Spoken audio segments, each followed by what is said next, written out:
A few months ago, my neighborhood began having a rodent problem. Aside from the usual raccoons that would get into some of the trash cans left out on curbs or by garages, people began to notice an increase in rats. Thankfully, not many made it into the actual homes, but the damage to exteriors, pipes, and wiring was beginning to get out of hand after various angry phone calls from residents on my street, myself included. We finally had someone come out and do some sort of inspection. Hannah Tillman was the one who met with him in person and later relayed the information to the rest of us. She'd taken the day off and admitted that she felt insulted at first because the man who showed up seemed uninterested in what she tried to tell him.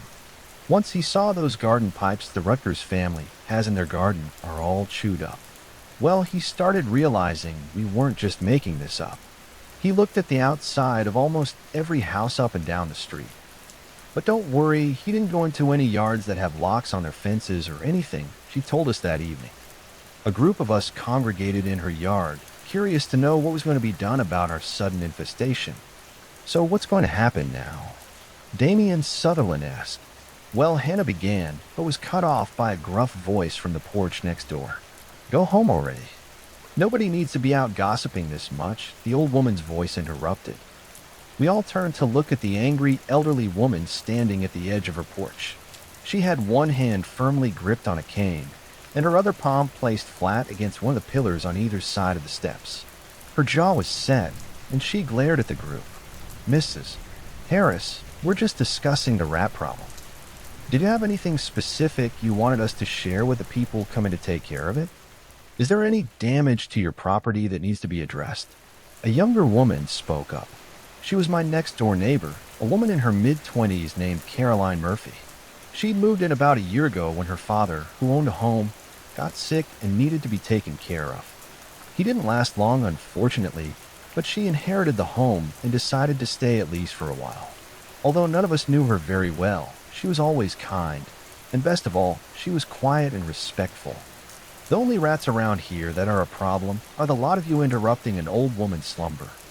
Go home, she exclaimed in a huff. As she began to slowly turn around, likely hindered by her old age, she added, and keep your damn kids and animals out of my yard. They're tearing up my flowers.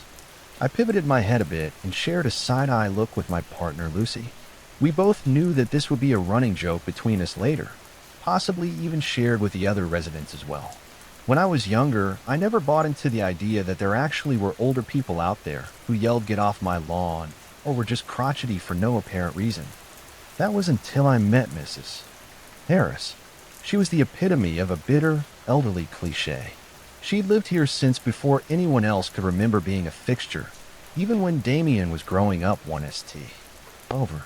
Sometimes a few of us try to guess her age, but we never landed on anything solid. She was timeless and not in that well-made, classic-looking jewelry kind of way. She was also one of the meanest people I'd ever met, finding an issue with anyone and anything. If you walked too close to her gate while even still on the sidewalk, her scratchy and shrill voice would ring out from the porch or one of her windows. If your kids were playing too loudly for her liking, she would yell at you if you were near enough, and if not, or if you tried to ignore her, she would call your home and yell at you. Neighborhood get-togethers had to always take place at least 3 houses away from hers and across the street, or she'd call the cops for her peace being disturbed. As grating and annoying as she could be, though, the residents as a whole tolerated her with a shrug and quietly shared jokes later. We would imitate her voice with whatever recent rant or angry phrase she'd been heard saying and make light of it. After all, she was just a bitter old woman and really didn't do any harm. It was easier to just live with it than try to confront her or get her to change her ways or hell, even just talk to her. After her front door slammed shut, Hannah took a deep breath and let it out in exasperation. As I was saying, some sort of environmental control team or something is going to be sent out next week to deal with the situation. It's been requested that we compile a list of specific areas where the damage has been more severe, so they can try to track the rats to the nest. We talked for a few more minutes, making plans to leave gates unlocked and seeing who might be available to be at home when the team was there to help them out with directions or information if they needed it. Then we all returned to our own homes. That night, though almost as if they knew what we'd been discussing and what was going to happen, the rat struck. I was awoken by Lucy shaking me and whispering in my ear, "Charlie, wake up." Her voice was urgent as it pulled me from my sleep. She raised her voice a bit, and it hit my ear like a loud drum beat. "Charlie, what?" I asked groggily. I sat up and rubbed my eyes. When I could open them enough to focus on anything, I saw her standing beside the bed, cell phone up to her ear. She pointed to the window, and I followed her direction. There was a faint, unusual glow from outside.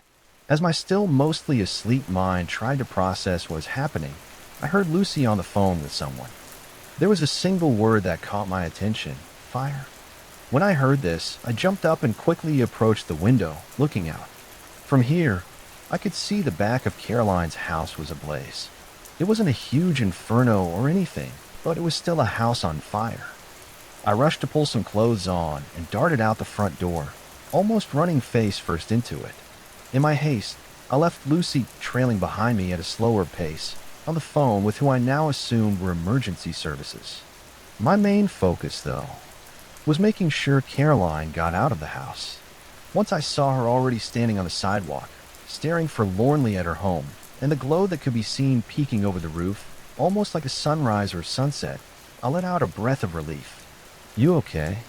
I asked her, jogging over to stand beside her. She nodded without looking at me. Lucy joined us a few seconds later, and we stood there in shock until the firefighters arrived. We were ushered away from the scene as they went to work. Lucy offered to make us all some tea, and Caroline joined us on our porch, awaiting news as to how bad the damage was. A little later that night, when Lucy and I were going to bed, I heard a strange melody wafting in from the open window. "What is that?" I asked aloud, mostly to myself. Lucy made a noise from beside me. She was already almost entirely wrapped up in sleep. Instead of waking her up more, I quietly got out of bed and walked over to the window to take a look. Our bedroom window looks out over our backyard and subsequently some of the neighbors' backyards on either side of us. I looked to the left and saw nothing, then looked to the right to Caroline's yard. She was walking around slowly, holding something to her face. As I watched her meander through her grass, I realized she was playing the music with some sort of flute. The song was slow, and I found it familiar and unfamiliar at the same time. It made me think of a meadow filled with swaying grass dotted with flowers, warm sunshine, and a gentle breeze. It was beautiful, and I was impressed. I let myself get lost in the tune until I noticed something moving along the ground near her. I focused my gaze as best I could against the darkness and made out an increasing number of small shapes creeping in the grass towards her. Right as I began to panic and thought about calling down to her, she twirled in a circle, not wavering in her flute playing, and began walking through her back gate and into the trees. The creatures scurried after her, falling into a sort of line as she led them away. I blinked several times, and once I could no longer hear the music, I shook my head and returned to the safety of blankets and pillows. I had to just be dreaming. It took a couple days, but we found out that the rats had chewed through an electrical cord and ultimately caused the fire. Thankfully, it was caught quickly, and the damage wasn't nearly as bad as it could have been. Most of her house was okay, but her kitchen would have to be completely torn up and redone. The next few days, we barely saw Caroline at all. She stayed in her home, opting to have the kitchen sealed off while it was worked on so she could remain there.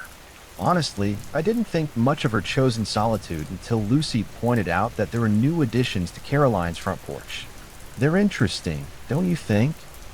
Lucy said, looking at the 3 fresh adornments as we walked past Caroline's house. "What are they?" I asked her. She shrugged. "They look kind of like wind chime, maybe." Right then, the front door opened and Caroline emerged, holding another one of her decorations. She saw us and waved before reaching up to hang it. "Were those Care?" Lucy called to her, turning to walk up the walkway instead of continuing to our home. "Oh, they're wind chimes," the young woman said. "That's what I thought." "They aren't metal, though," Lucy replied. No, these are made from men." She paused for a second as she seemed to try to think of the right word. "Organic material."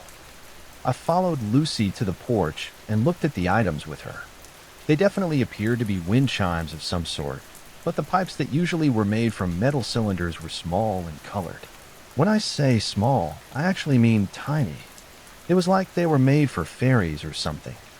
I couldn't place what the material was, but I noticed on some of them that there were intricate designs carved into them. Loops and spirals, leaves and vines, and even some geometric style patterns. They weren't brightly colored or painted, but looked to be softly stained with something. Each of the 4 sets had a different color scheme, subtle and not tacky. Wow, was all I could say. Caroline beamed. They're handcrafted too, she said. Really? Even all these little designs? Lucy asked, admiring a set that was done in tones of blues and purples. Yep. It takes a very steady hand and some time, but I wanted to give them something more unique, Caroline answered. You made these? I asked. Caroline nodded and smiled. Oh my, that's incredible, Care, Lucy told her. How do you make them? At this, Caroline's smile faltered for just a split second, almost imperceptibly, then returned with a slyness to it. I'm afraid it's an artist's secret. If you'll excuse me, though, I have dinner waiting inside. Talk again soon, she said in a cheery voice and waved as she strode into her home. Lucy looked at me with a slightly confused or concerned expression. I held my hand out to her and shrugged. Maybe this is how she's coping with everything, I said, leading Lucy away from the porch and over to our own home. She made a noise and spared one last look at Caroline's chimes before giving her own shrug. When the environmental team showed up at the end of the week, Hannah was again the one who handled meeting them and letting them know what information she'd gathered from all of us. She told us later that day about the visit and that all of the damage to the property had been inspected. She informed us that they didn't find much in the way of rats themselves, but thought they'd found where the nest was located.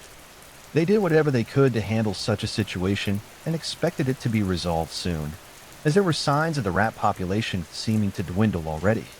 They suggested that the rats could have started migrating to another area in search of more bountiful scurrying grounds, but as far as they could be sure, there just weren't that many rats expected to be remaining.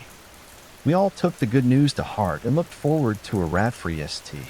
We even began planning some sort of rat-be-gone potluck to take place one weekend soon. Within a couple of weeks, flyers began appearing on poles and slipped into mailboxes. Pets were going missing. Our street was affected, but it seemed to be more the surrounding streets that were undergoing this sudden and strange influx of runaway cats and dog disappearances. When Paul Garland's pet chihuahua vanished from the end of the street, I noticed that Caroline gifted him one of her unique wind chimes. It was a little larger than her first ones, as her recent ones had begun to vary in size, and it was dyed to match the little white and brown friend he'd lost. It was sweet, I thought. She did the same for the Freedman when their fluffy white cat never came home from his evening romp. It was when I was driving around the neighborhood myself the day before yesterday, looking for our Sheba that had darted off. I realized that Caroline's interesting chime creations adorned several homes in the immediate area. I didn't know all of these people, but I recognized a few of the houses to be families that had missing pets. Had she really been spending so much time customizing sets of wind chimes for each of these families? It was an extremely thoughtful thing to do, but she must have been working around the clock. I gave up my search after a couple of hours and returned home feeling a bit defeated. I decided to give one more pass around the backyard to see if there were any holes I missed that our mischievous Gary could have dug and slipped through. As I walked the perimeter, I absent-mindedly squeezed one of his toys in my hand. It was his favorite, a soft but sturdy duck plush with a squeaker inside that honestly drove me nuts. At that moment, though, all I wanted was for him to jump up, grab the toy from me, and go hide in a corner and squeak it until I couldn't stand the sound anymore. A soft bark met my ears, and I perked up, looking around.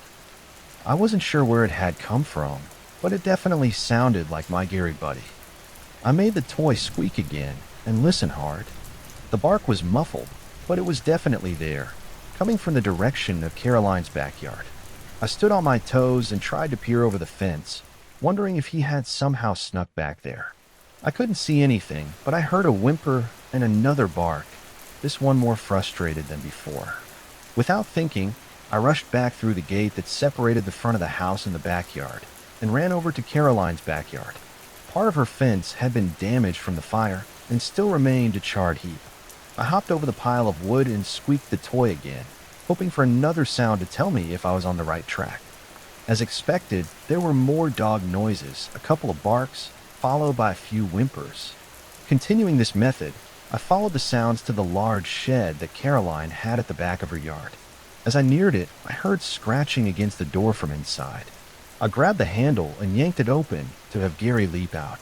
He whined at me as he looked at his toy, desperately wanting it. I picked him up and held it while he mouthed at it. "Thank goodness, buddy. How did you get in?"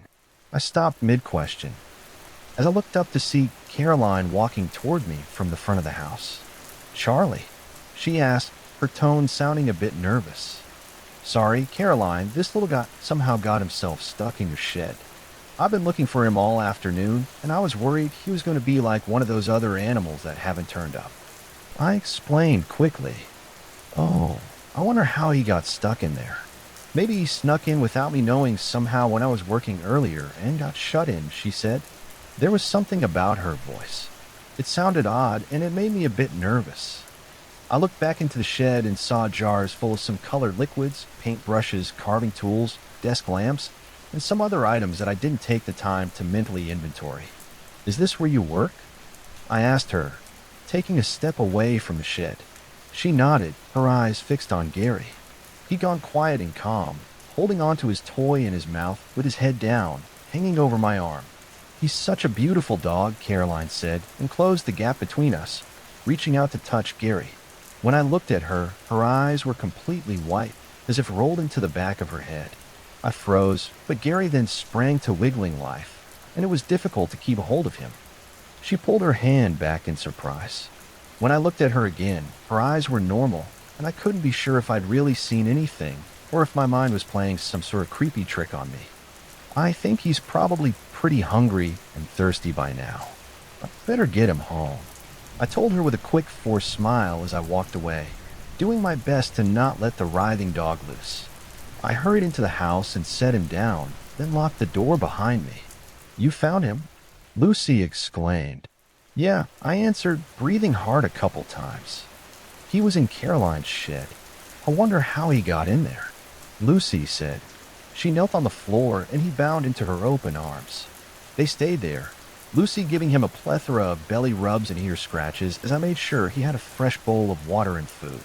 As I stood at the sink filling the water dish, I glanced out of the window and saw Caroline standing in the doorway to her shed. I couldn't see her face as she stared into it, but I watched as she turned around and looked at our house, anger on her face. "Hon, I know this is going to sound insane." I started, setting the water bowl down. Lucy followed Gary into the kitchen and sat on a stool at the island. "Tell me," she said. I leaned against the island opposite her and spoke. "What if Caroline has something to do with the pets going missing?"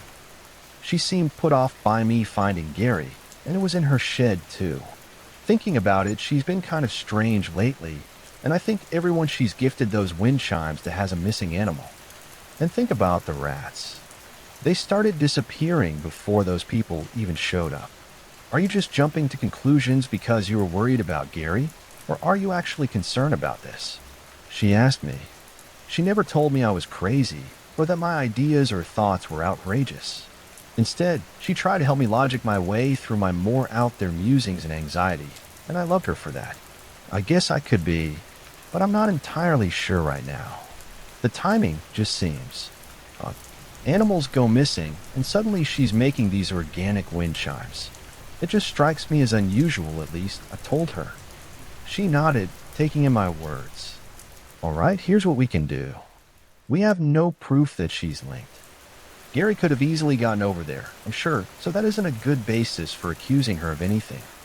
The wind chimes could have been a hobby she's had for a long time that just recently was sparked anew, especially given the loss of her father and part of her house. She could be giving some out as a kind gesture, and each one she custom makes based on a lost pet gives her a specific reason to keep making them. So how about we keep an eye out for now and make sure that Gary is never alone outside? Even if he needs to go out at night, one of us will walk around the yard with him. If she had nothing to do with his adventure today, that means that there could still be a hole somewhere or a way he got out himself. Sounds like a plan? Yes, thank you." I leaned over the island more, and she met me with a kiss. That night, as we got ready to go to bed, I offered to take Gary out once more. I walked around with him in the backyard, watching him sniff around for a spot. As we neared the side fence that separated our yard from Caroline's, my ears began picking up some sort of noise. I walked to the back corner of my fence, following the sound, and pressed my ear against the fence, aiming to try and get a better listen through the tiny space between the planks. I heard things being moved around in harsh, almost whispering noise. It took me a moment to realize it was Caroline's voice. She sounded angry, and maybe even a little fearful. They took it from me. They took it, and now I have no material tonight, she ranted. Gary trotted up to me and distracted me while I shushed him. He sat down by my feet and looked up at me curiously. I smiled at him and then put my ear to the fence again. She was still speaking, but I wasn't able to make out what she was saying, as whatever she was moving around was too noisy. A moment later, I heard the door to the shed slam shut and something with what sounded like wheels being moved across the grass. "I'll have to find another," she grumbled to herself as she passed the fence where I stood. I held my breath until the sounds from her side faded and disappeared altogether. What the hell was that? I asked Gary. His response came in the form of him bounding across the yard back to the house. I sighed, feeling uneasy, but followed. I had no idea what she was talking about.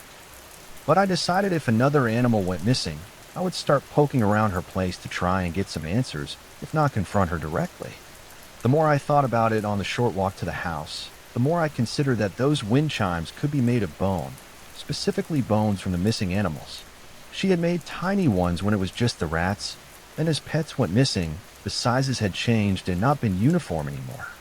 I tried to push the thought from my mind, but it wouldn't let go of the hold it had on me. I felt my eyes well up and wondered if I hadn't found Gary, would we have been the next home to be gifted one of those chime sets? This time dyed in colors to match his fur, made possibly from his own bones. I shook my head as I opened the door and let Gary inside, then followed him. I needed proof before I jumped to any conclusions. I could just still be emotional from missing him during the day. I would worry about it the next day. Right now, I just needed to rest, recharge, and clear my mind so I didn't get too crazy. There could easily be some sort of explanation for everything. When I woke up yesterday morning, I did feel refreshed, calmer, and not like my anxiety was ruling my thoughts. In short, I felt I could handle the situation and simply talk to Caroline after work to get some answers and make sure she was doing okay. She'd been through some difficult moments in the past year and could just be depressed and trying to cope with everything the only way she knew how. I was feeling compassionate and determined instead of nervous. That was until I was driving home from work and turned onto our street. There were police cars parked along the road and officers speaking to a few of the residents. In Miss Harris's driveway sat an ambulance with the paramedic standing outside, talking to some of the cops. I pulled up to my own home, and Lucy greeted me outside. "What happened?" I asked, and gestured to the scene on the street. She shrugged and shook her head. After changing into some more comfortable clothes, I sat with her on the front porch as we watched everything. After about half an hour, an officer approached our house and began to ask us questions about Mrs. Harris, the last time we might have seen her. Did she have any relatives that came over that we knew of? And so on. "She really keeps to herself and doesn't like people," Lucy said. "Did something happen to her?" I asked.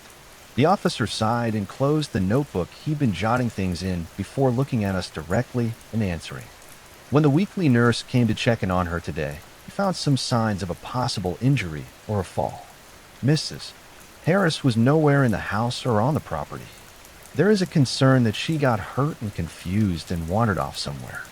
So far, we aren't aware of any nearby relatives or friends that she might have gone to. So along with searching the area, we're trying to find any leads to a familiar place someone in her possible condition might go to.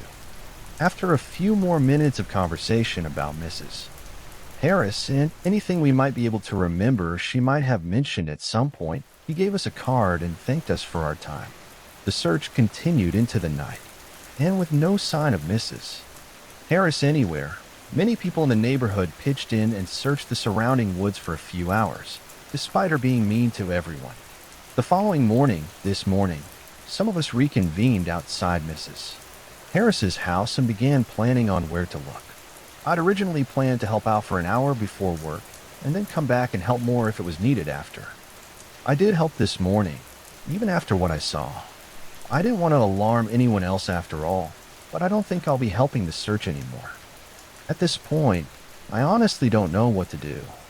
I'm not sure if I should go to the police with my concerns and possibly insane thoughts, if I should alert the rest of the neighbors, or try to handle it myself. I'm scared, though. I'm scared that if I try to do anything, it won't end well for me with a potential escalation that I noticed. On Mrs. Harris's porch this morning was a set of bone-colored wind chimes, carved with rushed patterns and symbols, larger than any of the other sets Caroline had made so far. I did end up mentioning to the police about the strange appearance of the chimes on every porch that had a missing pet, and then Mrs. Harris's porch. They didn't seem to put much stock in how strange I found it. I was sure to not make myself sound too insane when conveying my concern. They didn't test the material, but an officer did speak with Caroline. I noticed the police cruiser parking outside of her house, so naturally, I positioned myself at a window where I could see her front door and porch. I watched as the officer knocked on her door, and Caroline answered. It was the first time I'd actually seen her in at least 2 days. I'd heard her working in her shed, but I'd never caught her going between the house and her workspace. She hovered in the threshold of her front door as the two of them talked briefly. I couldn't see her face directly, but I could tell from her profile that she was smiling. I saw her laugh heartily, and then gesture for the officer to come inside. My heart pounded as they entered the house, and the door shut behind them. There was no way she turned him into another wind chime, was there? It was too risky, I thought, trying to comfort myself. After about 2 minutes, I moved around the interior of my own home, searching each window for a glimpse of some sort of sign of Caroline and the cop. Not having any luck downstairs, I rushed up the stairs, almost slipping and face planting as I went. I knew the small balcony off of the bedroom would be the best option, so I quickly, and as quietly as possible, opened the door and stepped outside. I searched her house with my eyes and finally saw movement in her backyard around the shed. The officer was stepping out of her makeshift workshop and handing some papers back to her. She took them with a shrug and smile as she shut the door behind her. It was difficult to hear exactly what they were saying, but I heard her tell him that she wished she could be of more help and that if he wanted, he could go around the house instead of through it. He looked like he thanked her and wished her a good day. As he turned to walk through the gate separating her backyard from the front of the house, she paused and looked directly at me, as if she somehow already knew that I was there. The kind smile she'd had for the police officer turned venomous in an instant, and when we locked eyes, I saw the same eerie, all white looking back at me. My stomach dropped, and I stepped backward into my bedroom, nearly slamming the door as I went. That night, I heard the flute again. Because of my nerves, I was already having trouble sleeping. I tossed and turned, plagued by flashes of terrifying images involving Caroline covered in blood, giggling as she slaughtered Mrs. Harris. I didn't notice the music itself at first. Lucy was asleep beside me, but sudden movement from her side of the bed caused me to roll over. She had sat up and began to hum a tune of some sort. I softly asked her what was wrong, and when I received no answer, I reached for my phone and turned on the flashlight, shining it on her carefully so as not to shine it directly in her face. I saw that her eyes were still closed. Her body started swaying from left to right in time with the song she was humming. It was a song I'd never heard before. I was about to touch her, the only surefire way to wake her, when I realized she was humming along with an outside source. I got out of bed and listened. The melody was coming from outside, so I went over to the open window and looked around in the dark. It was difficult to see clearly, but I could make out Caroline's form in her backyard, playing the flute again. It wasn't the same as before. This time the music she was making was a bit slower and more melancholy. It didn't conjure up thoughts of a peaceful meadow or sunshine. It actually didn't make me think of anything, except that it sounded extremely creepy when combined with my wife's humming coming from the bed behind me. That was only intensified when I heard Gary adding in his own howls to match the song. The three of them were creating this unsettling chorus that stirred up some sort of inherent terror from deep within me. It just felt wrong. The song was just wrong. Without any explanation, I felt like this was a melody that wasn't meant to be played. Honestly, I had no idea how to react to this. Without a word and kind of feeling dazed, I slid the window shut and went downstairs to try and quiet Gary. When I reached the living room, I found him curled up on his bed, his head lifted to the ceiling as a howl tapered off. "Hey, buddy, can we, uh, not do that?" I asked him as I leaned down to scratch his head. He looked at me and grunted the way he normally does when he's been woken up. He stretched his entire body and rolled onto his back, turning his head away from me. I muttered an okay. Then, as I turned on my heel and headed back up the stairs to the bedroom, Lucy had stopped swaying now that the music was almost inaudible. I did my best to gently lay her back down on the bed, and she obliged, but the humming continued. I sighed and returned to the window, just in time to see Caroline walking through her back gate. There were no creatures following her this time, but I did notice something else. The light in her work shed was on at first. I was ready to dismiss this as her forgetting to turn it off or leaving it on for some specific reason, but as I was about to turn and get back into bed, a movement caught my attention. The door to the shed was pushed open, and I saw a figure moving around. They stayed in the confines of the structure, so I wasn't able to make out any details, but there was definitely someone moving around in there. After a while of being glued to the spot, I felt my legs starting to ache from being still for so long. I bent my knees and moved my feet around one at a time to loosen them. Then I leaned down to rub my left calf and knee. When I stood back up, I saw the figure emerging from the shed. Finally, I whispered to myself and narrowed my eyes to try and see who it was. An arm emerged first, outstretched and holding a wind chime. It was hard to keep my eyes trained on the person. My eyes kept feeling like they were losing focus, and the edges of everything in my field of view blurred. I blinked a couple of times and squinted. Slowly, the person stepped out of the shed, but their figure was obscured by whatever was happening to my sight. I shook my head and blinked some more, holding my eyes closed for a few seconds, thinking that maybe they were just dry. I opened my eyes and looked down again, willing my body and mind to make out the form. "What are you doing?" Lucy's voice woke me before my eyes even opened. I groaned at the pounding in my head. I was on my back and tried to roll over and reach for my pillow, but felt nothing of the sort. My body was sore and stiff. I opened my eyes to discover that I was on the floor next to the bed. Lucy leaned over my side of the bed, looking down at me. How I managed to mutter, "Did you fall out of bed or something?" She asked. I began but trailed off, trying to remember the night before. I sat up quickly at the memory of everything I'd seen. The sudden movement only served to make my head swim, and my brain feel like it was sloshing around in my skull. "Are you okay?" Lucy's voice was groggy, but concerned. I shrugged and then shook my head briefly as I gripped the edge of the bed for support to lift myself off the floor. I sat down on the edge of the bed and bent over, my elbows on my knees, and rested my head in my hands. "I don't feel good," was all I could say. She rubbed my back and told me to sit tight while she got me some water. I couldn't even bring myself to nod. It felt almost like a hangover, except I'd never experienced the feeling of my brains being mush. The headache and nausea, sure, but never the jelly-adjacent sensation I was feeling now. When she returned and sat next to me, I took the glass in both hands and sipped the cold liquid carefully. "I think you should stay home and take it easy today," she suggested. Her suggestion was more of a firm recommendation than a gentle offer. I nodded and laid back down. She took the glass from my hand and placed it on the table before kissing my forehead and bidding me get some rest. The rest of the day passed in a blur of sleeping, pain, and some TV watching in the evening. By the time Lucy was ready to turn in for the night, I'd spent a few hours awake, had dinner, and was feeling a little better.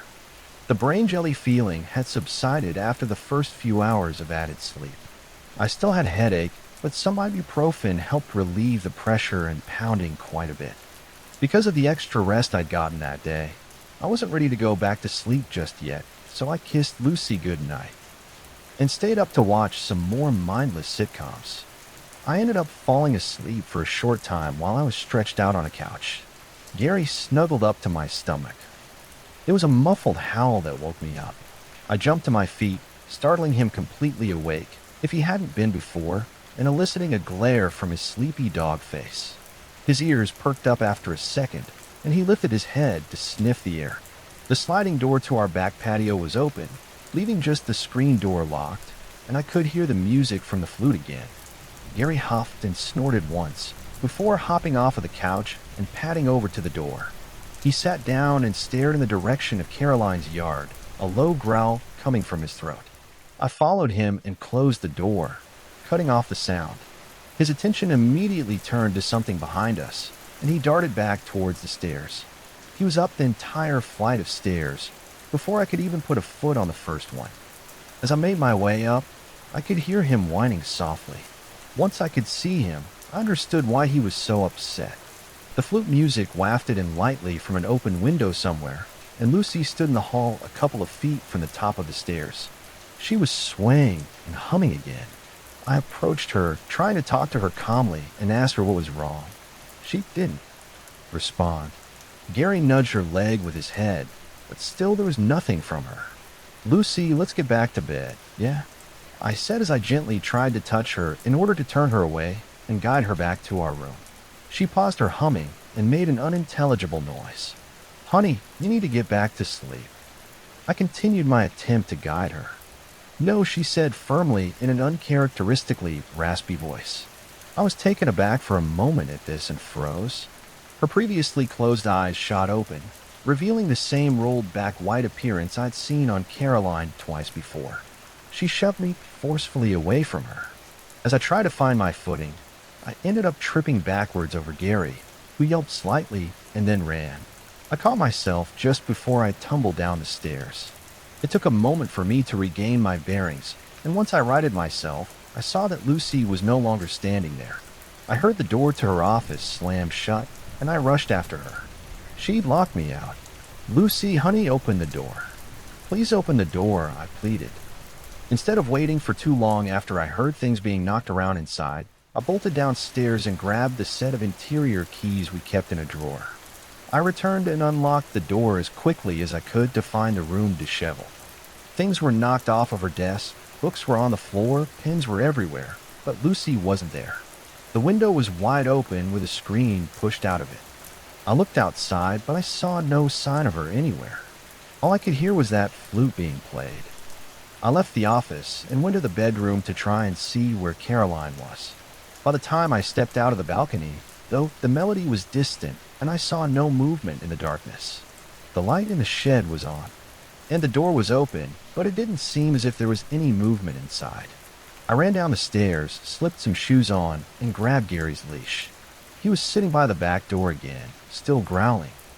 I tried to hook the leash to his collar, but he whimpered and stepped away from me. I didn't have time to deal with convincing him, so I dropped the leash on the floor as I ran out of the front door. I called Lucy's name as I searched around the house, and then made my way to Caroline's backyard. There was no sign of Caroline or Lucy or anyone. I briskly walked to the shed and found it empty of life as well. I stepped inside for just a moment, but when I turned around to leave, I felt shoved from behind. I fell to the ground, narrowly missing a nose-first collision with the grass. I felt a weight on top of me, and hands roughly grabbed the sides of my head. I'm not ashamed to admit, I flailed like a fish out of water. On my stomach, I didn't have much leverage, and there were knees pinning down my arms. Not only was it physically difficult to get myself out of this position, but mentally as well. My head was turned to the side, and one of the hands holding my head inched its way to my mouth, fingers prodded, and pulled apart my lips. I struggled to keep my mouth closed, but failed. The fingers felt slimy and tasted how wet dirt and worms smell as they entered, hooking into my cheek. The other hand still held my head in place, against the ground. After holding me there for a moment, the fingers inside my mouth began exploring my teeth, slowly feeling around each one. My vision began to blur and darken, and I knew I could pass out soon. I'd already been out of sorts that day, and this was just adding to that. I went limp for a few seconds, mustering up all of my strength. With one last effort, I attempted to shove the person off of me. Again, I was defeated effortlessly. My head was pressed harder into the ground, and I felt that I couldn't hold on any longer. My world went black. I woke up once again hours later. It might sound stupid, but I was getting annoyed at waking up. I'd slept more than normal, and it felt like every few hours I was re-emerging from the land of nightmares. This time, I found myself still on the ground in Caroline's backyard. The sun was up, but not very high in the sky yet. I got to my feet and stumbled out of the yard into my own front door. I had to call the police. As I left Caroline's property, I saw several police cruisers already lining my street. There wasn't one at my house, but there were at least 4 of them at other ones. I looked at the scene a bit dazed. I felt faint still, and I had to sit down for a moment before I could find out what was going on and let them know that my wife was missing and that I'd been attacked. I neared my own porch steps, planning on sitting on them to rest, when I noticed it. My porch now sported its very own handcrafted, organic wind chime. I'm not entirely sure how long I sat there on my porch steps, feeling numb and broken physically and mentally. There was an officer, accompanied by one of my neighbors, Romero Tillman, Hannah's husband. The officer asked me a few questions, and I ended up relaying the previous night's events to the uncomfortable-looking cop. I was sure to downplay the strange part, so I didn't sound crazy. Romero sat down beside me, and when the officer was satisfied with the information I had given, he explained to me what was going on. His wife, along with Lucy and 4 others on the street, had gone missing overnight. Romero had woken up to find the front door wide open and a wind chime, similar to the one on my own porch, hanging just above his porch steps. 2 of the others had woken up to find their partners leaving the house in the middle of the night in a sort of daze or trance-like state. When they tried to prevent this from happening, they were shoved aside as I'd been. By the time they were able to rush outside to follow their partners, there was no sign of them. So Hannah, Coral, Morgan, Peter, Michelle, and Lucy all vanished in the middle of the night to who knows where. No one seems to have any idea where or why, he concluded, shaking his head. I wouldn't quite say that, I said in a low voice. Romero looked at me with an eyebrow raised. Do you know something?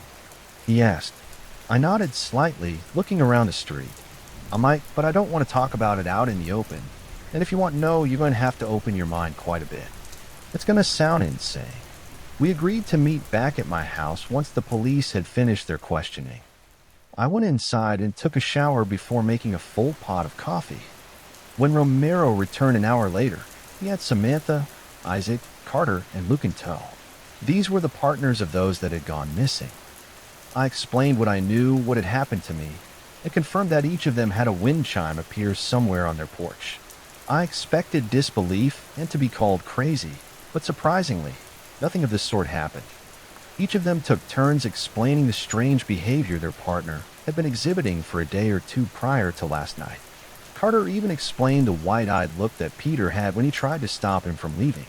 We talked over multiple pots of coffee and several hours, comparing notes, considering theories, and attempting to make plans. In the end, we agreed on one place to start, Caroline. It wasn't like in the movies, where the group of ragtag heroes stomps into battle with determination. We more or less walked at a slow pace, making our way to Caroline's front door. We were unsure of what would happen. And even wanting our partners back wasn't enough to make the fear of what could happen go away. What do you want? Caroline asked angrily when she opened the door. I want my wife back, I said. My own bravery surprised me, and I could feel rage starting to boil inside. I hoped it would continue so that I had the backbone to handle whatever happened. The rest of our little group voiced their own version of the sentence, and Caroline stood there, staring at us for a moment. When her eyes landed on the bump on my forehead and scratches around my mouth, her demeanor completely changed. Where she'd seemed hard and tough before, she crumpled. And I mean she physically crumpled. She fell to her knees, her head buried in her hands, and she began to sob. I didn't know what to do. I looked at Romero and the others with a shrug. They returned my look with confusion. I crouched down and hesitantly touched her shoulder. Her head lifted, and she shifted to a seated position. I didn't know this was going to happen. I don't know how to stop her. I don't even know what she is. I just wanted the rats to go away. We all stayed where we were while Caroline continued to sob for a few minutes. I didn't know what I should do. Here was this dark force that we thought stole our loved ones, openly bawling instead of fighting back. Can you tell us what happened? Romero asked as her cries began to listen. She nodded and glanced over her shoulder, a look of fear evident on her face. Why don't we go to my place? I offered. She looked me in the eye and nodded again fervently.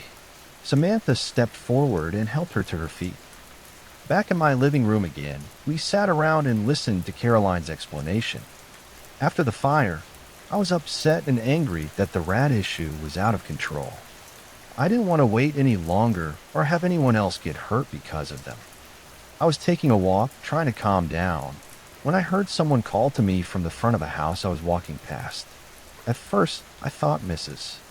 Harris was going to yell at me for being too close to her home, and I was getting ready to yell back at her and tell her what a horrible old woman she is. Instead, she was nice and asked me if I wanted to get rid of the pest. When I told her yes, she let me into her house and made me tea. We talked for a bit, and at first I didn't believe her. She told me that she had a special flute that would entice any and all pests to follow it. I would just have to play it and lead them into the woods. It was a humane and quick way to get rid of the problem. She kept using that word though, pests, not rats or rodents or animals. She told me that she was too old to do it herself. And she offered for me to take the flute and lead them away. I thought she was full of it, but I was also so raw and ready to try anything. If it didn't work, no harm done. If it did, then good. I agreed, and she told me that she'd allow me to take the flute on one condition. I learned how to make wind chimes out of bones. I thought it was strange, but she insisted that she used to make wind chimes out of bones from dead animals she found, and that they looked better than I thought. I agreed again, and told her that if the flute worked, I'd let her teach me whatever. Well, it worked. For some reason, it didn't even dawn on me that I not only didn't know how to play a flute, but I didn't know what to play to make the rats follow me. When I held the flute to my lips, though, it was like something else took over my body and began playing through me. After that, the night was a complete blackout for me. I was standing in my backyard, barely starting to play the flute. The next, I was lying on Mrs. Harris's couch. The next day, she showed me how to make the wind chimes, and at first I thought it was kind of neat. She gave me instructions on how to dye the bones, and carve them with strange symbols and designs. Whenever I asked her about the symbols, she'd just say they were there for luck and prosperity or something like that. I began having regular blackouts, especially at night, and when I woke up with fur and blood on my clothes, I suspected that I had something to do with the missing animals. I noticed the wind chimes that would appear wherever there was an animal missing, and I thought I was the one making them and putting them up, but I couldn't remember doing it. The only decorations I personally remember making are the ones that are at my own house. When Mrs. Harris went missing, I panicked and tried to take the flute into the woods to leave it somewhere. It felt wrong to just throw something like that away, but I didn't want it near me anymore. I walked and walked, and finally just left it nestled in the branches of a tree I came upon. The tree itself was surrounded by tiny bones, and I thought it was only right to leave it there. When I got home, though, Mrs. Harris was there in my living room, except she looked younger. I realized she'd been starting to look young already, just by small increment, so it wasn't very noticeable. At that point, though, she looked about 20 years younger. She was angry with me for getting rid of the flute, and when she started yelling at me, these things came out of the shadows behind her. I don't know what they were, but they brought a smell of something burning with them. There were 2 or 3 of them. It was hard to tell. They kept shifting shapes like they were liquid moving through the air, some sort of dark, murky liquid, kind of like oil, maybe. I was pinned down on my back, and she got on top of me and started poking at my arms and face. Her fingers pressed hard into my skin, and she seemed to be looking for something. When she stopped, she said that my bones were strong, but my spirit wasn't good enough. I needed to help her get strong bones and spirits before I'd be released. But the way she said it made me feel like she wanted to kill me. She forced me up, and I had to lead her into the woods to find the flute. It took a while to find where I'd left it, but once I did, she demanded that I play it. As soon as I started to, I blacked out again. It was just barely night when that happened, and I didn't come until almost noon the next day. My feet were bare and bruised and bloody, my hands were dirty, and my entire body felt sore. I slept for a while longer, trying to rest.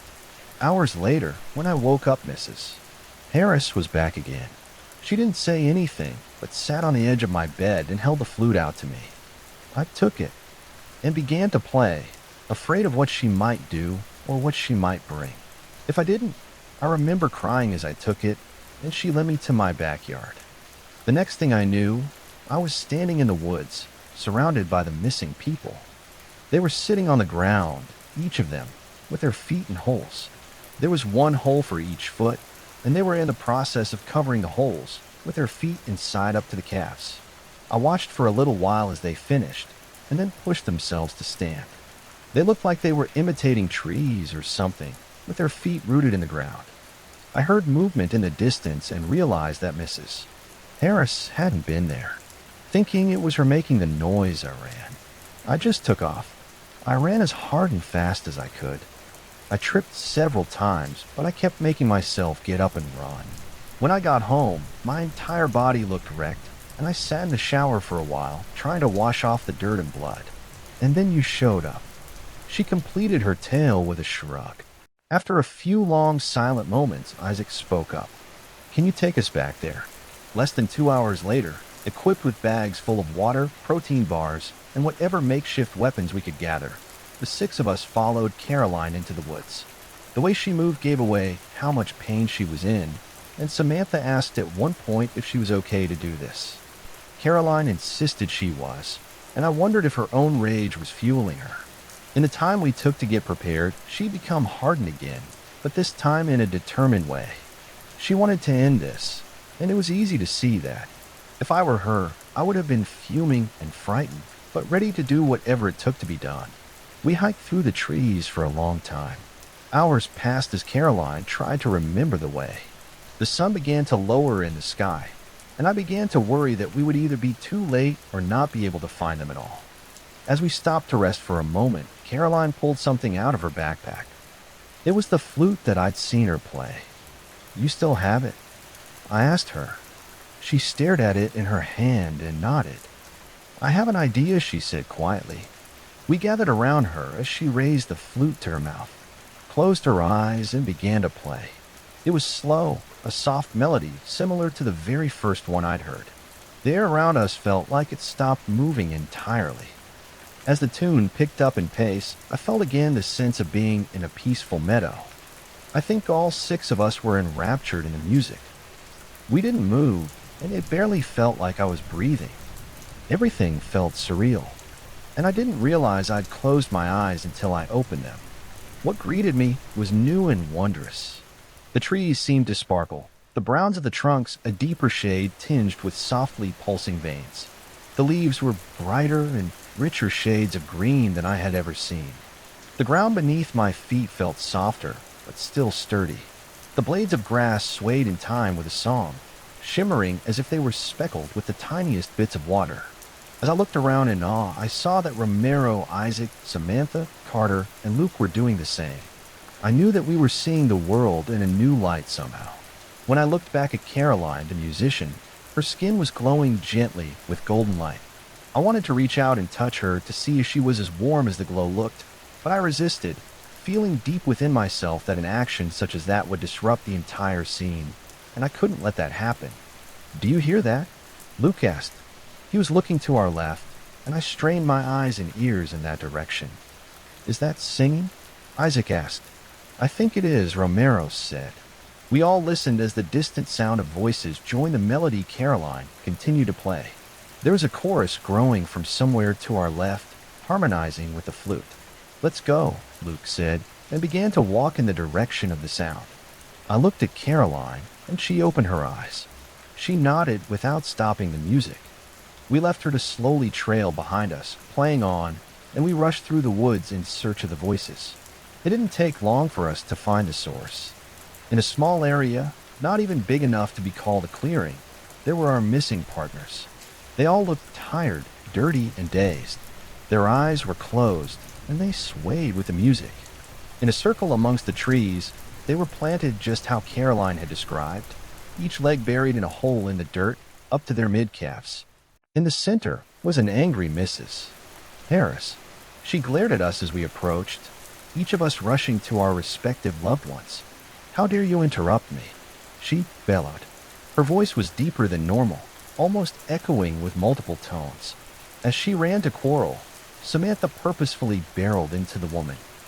I think she meant to knock her down, but misses. Harris, who now looked to be in her 40s, only staggered back a few steps.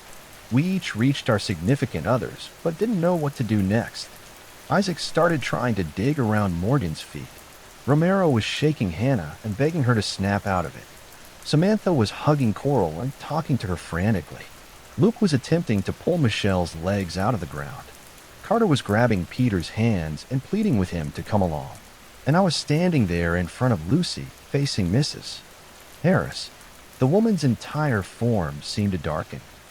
And she whistled. The creatures, or demons, or whatever they were that Caroline had told us about began to materialize, their shifting, oily forms melting up from the ground around Mrs. Harris. They struck before I was able to yell out a warning. Samantha was the first to go down, thrown against a tree. Her body fell to a heap at the base of the trunk. My eyes darted around, trying to figure out what I could do. Luke was the next to be attacked. The slithering appendage wrapped itself tightly around his neck. He tried to beat at it with his fists, but it gripped him tighter. His face turned red, and I could see he was struggling to breathe before it let go, and he was on his hands and knees, coughing and choking as he tried to catch his breath. I saw the mass of dark forms turn to go for Romero, and I yelled his name. He spun around and saw the shapes hurtling towards him. He was still no match for them. I didn't watch as he was incapacitated. Instead, I dropped to my knees and opened my backpack, searching for something that I could use as a weapon against these creatures. Isaac must have done the same thing, because when I looked back up, I saw him slashing at the darkness near him with an axe. It didn't do any good, though. The axe slowed when it hit the murky forms, but it didn't stop completely. They didn't even seem fazed by it. Carter gripped a sledgehammer in both hands. One of the creatures broke off and charged at him. I jumped in, leaving my backpack on the ground next to Lucy. First, I threw a handful of salt at the being headed for Carter, then pulled a lighter out of my pocket and aimed a can of hairspray. The air ignited as the large, shifting form shrank and screeched for being hit with the salt. It seemed to turn its attention to me and my homemade flamethrower. I saw Carter lunge forward and swing it with a sledgehammer, but it had the same effect as Isaac's axe. A tentacle-like limb shot out from the back of the creature and struck Carter, knocking him to the dirt. It continued heading towards me, seemingly unfazed by the fire. I let go of the can, and it dropped to the ground.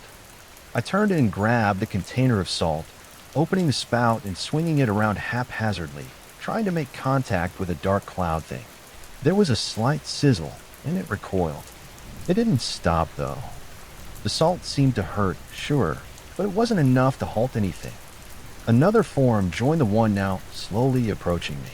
It almost seemed as if these things were calculating or thinking about what they wanted to do with me. Soft thuds sounded, and I let my eyes dart around to see that all of our loved ones had fallen to the ground. Their feet were still planted, but each of them seemed to be knocked out or asleep now in odd positions. The shapes stopped, possibly also surprised at this sudden change. "What are you doing?" "Get him," Mrs. Harris shouted. Her eyes were wild and enraged. If this were a cartoon or anime, I was sure I would have seen steam bellowing from her ears. My own eyes widened as I saw what was coming, though. In my periphery, I saw her shadowy minions begin to move again, but I was too invested in watching Caroline, who appeared from the trees. The instant I saw the flute plunge into Mrs. Harris's neck, I realized the music had stopped. All around me, I not only heard, but felt a deep rumbling. It was like the trees themselves were growling, clutching my head. I fell to my knees, unable to keep standing at the pressure I felt in my skull. Once more, to no one's surprise, I passed out. When I awoke, there was no sign of Mrs. Harris or her demonic friends. Caroline was in the center of the circle now. Blood spattered across her clothes. She lay there, and I was worried she was dead, but Samantha checked and announced she was still breathing. The rest of the night was spent fairly uneventfully. Everyone except Caroline came back to the land of the coherent. We helped each other to our feet, our loved ones out of the holes in the ground. and made our way back to our street. Romero and Carter took turns carrying Caroline as she remained passed out the entire way. I glanced around as we left, but I didn't see the flute anywhere. The next afternoon, everyone involved ended up back in our living room. We'd each contacted the police and conveyed the agreed-upon story. Mrs. Harris had kidnapped our 6 partners and drugged them. They couldn't remember anything. It wasn't a lie either. They really couldn't remember anything during that time. We filled them in on what had actually happened and theorized that Mrs. Harris was preparing for some sort of ritual with them, but hadn't gotten to it just yet, thankfully. We talked well into the night and shared a ton of delivered pizza. Around midnight, we broke off into small groups, then reconvened in Caroline's backyard. She had a large metal can that we all helped fill with every handcrafted organic wind chime we could find. Yes, that means that we snuck around the neighborhood and stole the accursed decorations off of porches. Once we piled them all into the trash can, Caroline added her woodworking tools and some gasoline. We each lit a match and dropped them in one by one. I don't know what happened to Mrs. Harris or the flute. It's kept me from sleeping through the night so far. None of us were willing to go back and look for either one, though. What I do know, however, is that not a single one of us will look at wind chimes the same again. And personally, I hope I never have to hear a single flute playing any song, whether it's a nice melody or not. Have you ever gotten lost in the sewers? The tunnels down there go on forever. They lead to horrifying places where monsters hunt people who don't follow the rules. I was a sewer worker assigned to the tunnels near the lake. The city where I worked had a vast network of sewer tunnels twisting and turning beneath the streets. They were all connected to the storm water line that controlled the flooding of the lake. All that water would be dumped into the ocean by the docks. Glenn and I were always the ones sent to deal with flooding. I had no complaints. Floodwaters were way better than toilet water. A recent downpour filled the tunnels with gunk and garbage, so we had to clear those blockages. Even if it was way past office hours, the lake might spill over and sink nearby towns if the flooding went unchecked. I gave up the game for this, Glenn complained. What? TV, dinner night? I asked. Glenn simply answered with an irritated grunt. He turned on the light attached to his helmet as we entered the sewers closest to the lake. If I had one complaint, it was the silence of the place. It was unnerving compared to the constant buzz of the city a couple of hours away. I followed him down the manhole entrance. Soon we were both wading through knee-deep water. Hey, it's your birthday or something, right? Glenn asked. Yeah, the big 2-0, so I guess I'm old now, I replied. Glenn laughed, the sound echoing through the pipes. If you're old, what makes me what? He asked. Ancient, I replied. He chuckled and lit a cigarette. Glenn was like a mentor, or maybe an older brother, a much older brother. He taught me everything I knew when it came to cleaning pipes. He always told me he'd teach me how to smoke, but he never got around to it. It made him look cool, like a dead serious cop in some crime scene. I was afraid I'd only look like a wannabe. Where's your toolbox? Glenn asked as we neared the bend. About that. I might have left it at home. Yeah, I thought they'd give me the day off, I replied. Glenn sighed, but handed me his own. That's all right. Don't sweat it, kid. Mine's got everything we need. He exhaled smoke through his nose while he talked. I really wanted to learn that trick. Then a distant sound made us both stop. The near silence of the area made it seem louder. It was somewhere between a growl and a groan. Maybe a coyote got dragged in with a flood, I said. Glenn didn't answer. He stayed silent for a while, deep in his thoughts. I noticed that the hand holding his cigarette was shaking. Had you ever heard of a cow, Denton? Glenn asked. I knew who he was. Cal and his brother Chris worked sewer maintenance years before I did. One day, the Denton brothers went missing in the sewers. After days of searching, Cal Denton was the only one they found. He was covered in blood. The poor guy went insane and spoke one line over and over. It swallowed him. Everyone loved telling that story, especially to newbies. It was like a weird hazing that taught us never to go into the sewers alone. Some senior workers even shared pictures. It was enough to give you nightmares. I couldn't even imagine what could cause such profound fear on his face. Oh, come on, don't tell me you're scared of monsters too, I said. Can't be too careful, kid. This was their section, Glenn replied. I heard a lot of versions of that story. Some claimed Cal murdered his brother. Some said he was crazy to begin with. There was even a mention of alien abduction. Glenn was the only one who took the story seriously. The others couldn't keep a straight face. They joked that Chris was somewhere in Atlantic City, laughing at a prank he pulled on everybody. I was inclined to believe them, other than large rats and homeless people. I didn't think anything was remotely dangerous in the sewers. I wanted to ask more, but Glenn looked deep in thought. And so with Glenn's well-stocked toolbox, we headed further. The water was slowly rising because the city closed off the section until we were done. After the cleanup, it was also our job to manually open the pipes and let the floodwaters into the city sewers. We could let the city do it remotely, but we'd be swimming by the time we returned to the entrance. The deeper we went, the darker and damper it got. By then, the floodwaters were almost up to our waist. Glenn led the way, map in hand. We passed through sections, clearing blockages and debris along the way. I had a sack attached to my back that slowly filled up with gunk and garbage. You think Cal murdered his brother? I asked. No, those bozos didn't have the stomach for it, he said. You seem sure, I replied. Glenn stopped and folded the map before putting it in the toolbox. He took a long hit from his cigarette before he answered. They were my friends, he said. We worked in silence for a while. The only sounds were the occasional splashes of water. We were at the last stop of our cleanup tour when we heard the odd sound again. This time it sounded more like someone inhaling a big gulp of air. We both stopped and listened. I knew what rats sounded like. Even the biggest ones didn't sound like that. Then the sound grew louder. It was following us. And that was when we encountered a floating dead coyote. I was right. I figured the flooding trapped an entire pack of coyotes, and some of them had been following our smoky scent. I wanted to impress Glenn, so I took a wrench from his toolbox and started banging on the pipe wall. What are you doing? Are you stupid? Glenn said. I'm scaring the coyotes away. My old man did this at our farm, I replied. Glenn motioned for me to be quiet, and we listened for a moment. The sound was gone. Whatever it was, the noise drove it away. I smiled at Glenn and waved the wrench around. His expression was grave as he quieted me with an intense look. I never saw him that serious before. Sure, he looked like a cop who had seen enough evil in the world, but there was always a chuckle about the surface. It was different at that time, and it made me nervous. He carefully turned over the floating dead coyote. The lower half of its body was gone.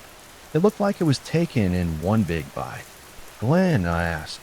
We need to get out of here, he said. He froze when he looked back at me. His eyes were fixed on something just over my shoulder. What the hell is that? He said. I heard shuffling behind me. It was quiet stalking. There was a faint smell of dead rats. And then I heard that big inhale of air, as if it was inches away. Before I could turn, something took hold of my arm and dragged me.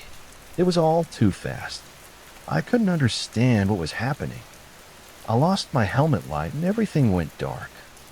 I couldn't see the creature clearly as it pulled me away. It was strange. I could feel my body being dragged away, but I couldn't feel my arm. I just knew that half my left arm was inside the thing. I was not a lightweight. I was easily more than 200 pounds, and it surprised me that it jerked me around like a rag doll. I smacked it repeatedly with a wrench in my right hand, but it wouldn't let go of me. It had a weird gummy texture. The wrench just bounced right off of it. Suddenly, I was free of the creature's hold. Glenn was there, catching his breath as he helped me up. He placed my helmet on my head and clipped it in place. Always buckle your helmet, kid, he told me. I wanted to look at the creature, but Glenn pulled me away. No, let's go. I fed the coyote to it. Let's not be here for dessert, he said. We waded through the waist-deep water as fast as we could. Glenn had the map in the toolbox. I still held on to my wrench. My left arm was completely numb. My whole sleeve was soaked with goo, and it smelled like a dead rat. At some point, I noticed that the creature wasn't coming after us. It didn't matter. We still ran. A few minutes of running in water took a toll on our stamina. Adrenaline was the only thing keeping us moving. We reached one of the pipe gates leading to the city. Glenn and I climbed on a metal platform near the crank to manually open the gate. I took a closer look at my left arm. The feeling came back with pins and needles, but my arm felt weak. I could move it, but only a little. The pain became unbearable, and it made me stop. When Glenn saw me struggling, he took out the duct tape from the toolbox. Together, we made an improvised sling for my left arm. "What the hell was that thing, Glenn?" "I don't know," he replied. Glenn lit a cigarette and blew smoke through his nose. "You think that's what killed Chris?" I asked. "I don't know, kid," he said. Glenn flicked his half-consumed cigarette into the water and spat after a moment of silence. Glenn told me that he often visited Cal at the asylum. The stories were right. "He's insane then?" I asked. He didn't answer right away. "Well, Cal was convinced his brother was eaten by a monster. Any doctor would say he's insane. What would you say?" I replied, "Well, I'm no doctor, but I trust him. Now, maybe that's the monster. Maybe it's not. Whatever it is, we need to get the hell out of here." "Yeah, and get the army or something," I added. "You know, you watch way too many movies, kid," Glenn replied. He took out the map and a pencil from the toolbox. Glenn marked a spot on the map to show me where we were. Then he marked the exits. There were 2 of them. He crossed one out because it was already flooded. He was certain that the whole area would be submerged in water. The other exit wasn't easy either. We had to go back the way we came, meaning back to where the creature was, and Glenn was sure that the exit was locked. I pointed at the crossed-out exit. "Let's just open the floodgates so it wouldn't be flooded," I said. Glenn looked at me silently for a moment before he answered. "I don't want to face that thing, kid. But I don't want to let it loose into the city either." He was right. I wanted to kick myself in the nuts. The floodgate kept the creature trapped in that area. I had no idea which route to choose. It felt like either one would kill us. Glenn saw the worry on my face. He reached out and tapped my helmet to snap me out of it. "It's just a theory, but I think there's a way of hiding from this thing," he began. He opened his toolbox, took out a small parcel wrapped in newspapers, and handed it to me. "Well, happy birthday," he said. I opened the parcel. It was a pack of cigarettes and a lighter. Glenn lit a stick of cigarette from his pack in between puffs of smoke. He explained his theory to me. Cal Denton was a heavy smoker, he said. His brother was not. When the rescue team found Cal, he was huddled in a corner with cigarette butts all around him. "The creature attacked you, but it ignored me," he said. For the next few minutes, Glenn taught me how to smoke. The trick with the nose was still too advanced for me, but I learned enough to avoid coughing my lungs out. We weren't sure if the creature could still see or hear us, so not coughing was important. While I was practicing smoking, Glenn memorized the path we were going to take. We had to leave our helmets and lights in case the creature could see us. That meant that we'd be walking in the water, blind. Glenn and I used duct tape to make a lure for the creature. We attached one end of the measuring tape to a screwdriver. The other end was taped to a pipe wall. Using the automatic coiling action of the tape measure, it would repeatedly bang the wall of the pipe. For good measure, we positioned the steel toolbox to fall over after the screwdriver made its final bang. I placed the sack of debris beside our lure and placed both of our helmets on it with the lights at max setting. We walked in the direction of the monster. We were in almost complete darkness, except for the embers of the cigarettes. The smoke had a calming effect on me, and it gradually slowed my breathing as we inched forward. The water level was above our waist by then. I was still holding onto the wrench while Glenn was armed with a foldable shovel. I imagined the nightmare Cal Denton survived. He was alone in complete darkness after he witnessed his brother's death. He got rescued, but people didn't believe him. I silently wished we could get out, ask for help, and maybe get proof that Cal was right all along. I was getting anxious. I felt like we'd been walking for longer than we planned. If the lure failed to trigger, Then we'd be walking straight towards the creature. Then it came. Loud, repeated banging sounded off in the distance. Glenn and I slowly submerged ourselves in the water so we'd be hidden. We huddled as close as we could to the wall. Nothing was happening. Seconds passed, and I was slowly losing air in my lungs. I was surprised at how much the cigarettes had already affected me. I wanted to surface, but I felt Glenn's hand pushing me down. His fingers bit into my shoulders when I struggled, and then, just like that, the creature scrambled past us, the water barely rippling. It was fast, and it filled the tunnel with the smell of dead rats. I almost gagged when we surfaced and took a big gulp of air. The lure worked, but it was far from over. I took a couple more nasty gulps of air before I followed Glenn along the wall. We had to hurry. The cigarettes were all soaked for being underwater, so this was our only chance. We reached the exit shaft with metal rungs we could climb. Then the banging stopped, and we heard the creature's groan echoing. I wasn't sure, but it sounded angry to me. I climbed first with Glenn supporting my weight. My left hand was still weak in the makeshift sling. I had to let go with my right hand. While Glenn pushed up so I could reach the next foothold, it was painfully slow, and we knew that the creature might return soon. We reached the top, but Glenn was right. The manhole cover was locked, and it was secured on the other side. With both our feet on a metal rung and our shoulders pressed against the cover, we tried pushing it. It wouldn't budge. If we banged on the steel cover, the creature would hear us. Minutes turned to an hour, and our muscles started getting tired. We were both freezing by that point. Glenn took out the remaining duct tape in his pocket and made harnesses for us. It wouldn't even matter for long. I could hear the water below us rising. Beyond the manhole cover, there were raindrops. The realization that we were moments away from drowning hit us. We took turns pushing on the cover, and soon a sliver of light came in. I worked on the double to get the cover off, but we could only manage a tiny space about a finger's width. Glenn inserted the shovel into it, and we pulled with all the strength we had left. But the cover still wouldn't budge, and we were running out of options. "Glenn," I asked. Yeah, Yellow, you still got your ID kit?" he asked. As he took out his own from his breast pocket, I handed him mine, and he inserted both our IDs into the gap of the manhole cover. "It's so they know we were here," he said. With that, we both held the shovel and pulled with everything we had. The foldable shovel broke with a loud metallic snap. Glenn's duct tape harness couldn't take the sudden weight shift. He fell down the shaft with a loud clatter. I dismantled my harness and climbed down.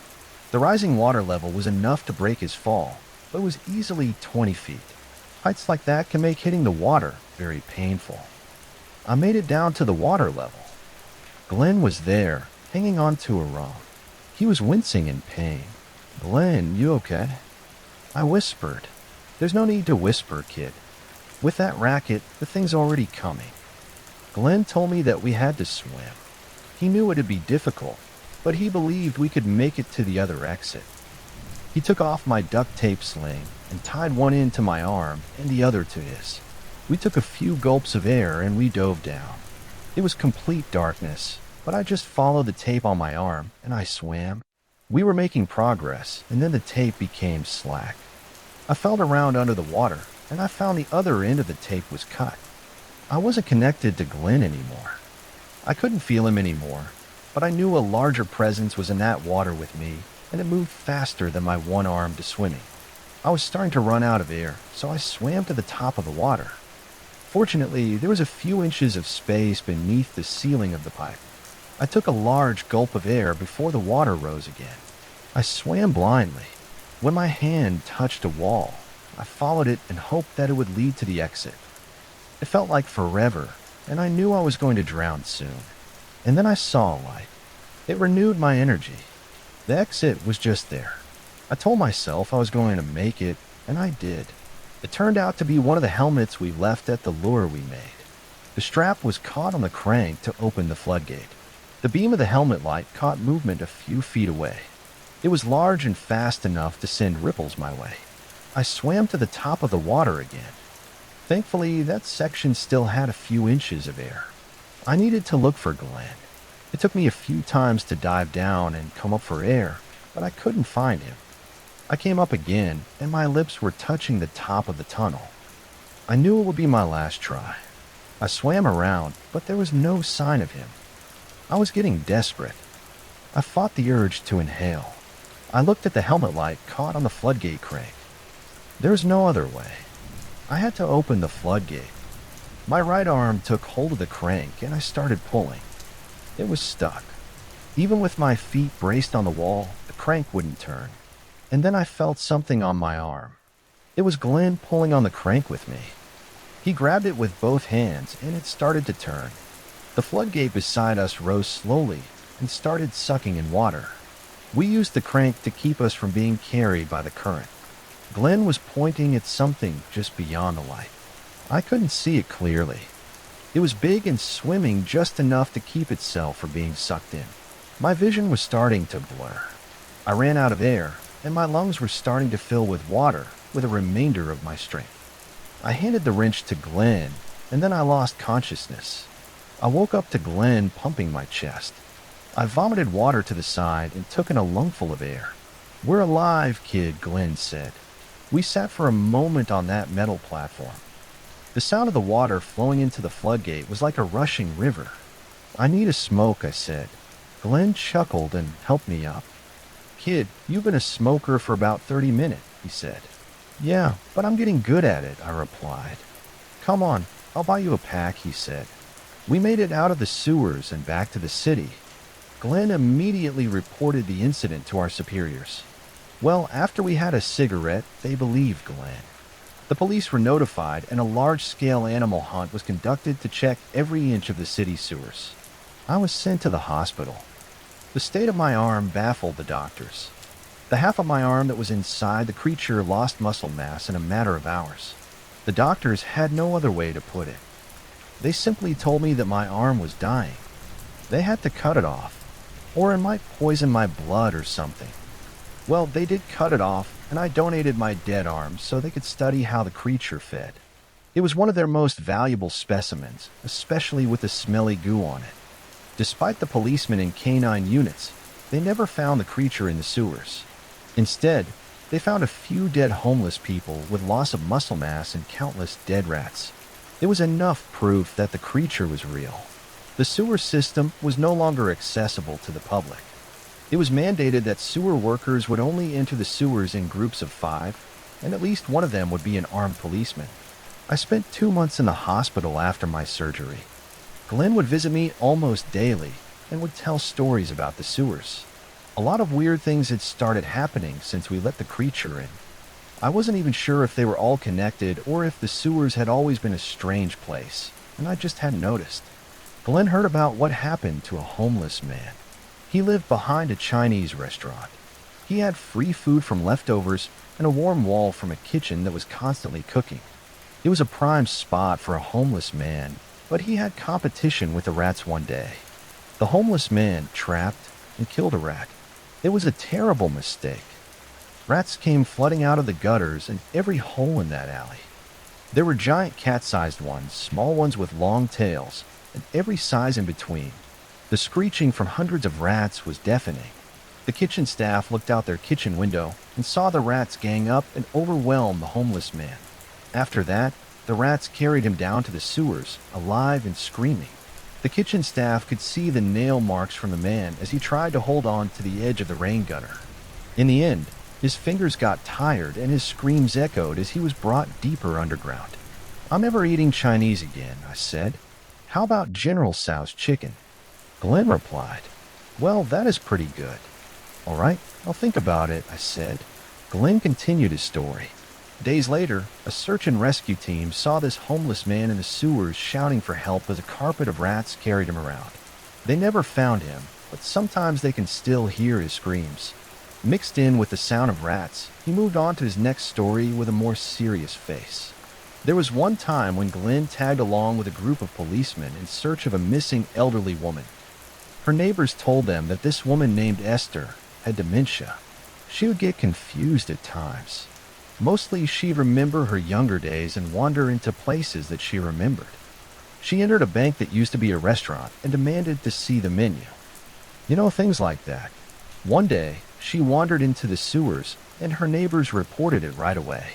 Glenn and the policeman went in search of her. They started hearing music, the kind that was even too old for Glenn to recognize. And then they saw blankets of dead cockroaches just floating by.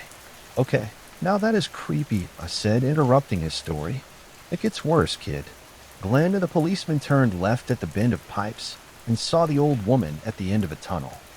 She was dancing with a man that had a goat for a head. The music suddenly stopped, and they both turned to look at them. The next thing they knew, they were outside the sewers. That exact same thing happened several more times.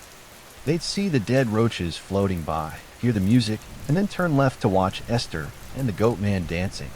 Every time the music stopped, they'd be back to where they started. In the end, they couldn't rescue the old woman, the official statement. Esther was never found, but an unofficial rule spread amongst everyone going down there. If you hear music and see dead roaches, don't turn left. Despite the strange encounter, some search and rescue people used this area whenever they were in a hurry. They named it Esther's Exit. You got to let me try that, I said. I don't know. It feels strange. I don't recommend it, kid, Glenn replied. Glenn told me that some of those who tried Esther's Exit had bloody noses or lost a tooth, and one unlucky guy even slipped into a coma. Speaking of unlucky, Glenn heard about an incident where a fellow sewer worker was called in to look at a hotel basement. It was right at the edge of old downtown, and that old hotel that had been built there before Nixon was president. It had gone through multiple renovations, but one element remained the same. There were no windows.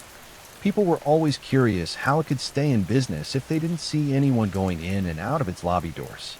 They had workers going in and out, but when they were asked about the hotel, they couldn't answer. The box, people called it. They never knew what the hotel's name was. The sewer worker, named Frank, received a call from someone inside the building. Apparently, the old hotel had a vault door that led to the sewer system underneath. That was all they told Frank. I remembered Frank. Glenn told me he was one of the sewer workers who didn't believe Cal's story. Frank had always been curious about the old sewer system back in the day, before the modern pipes.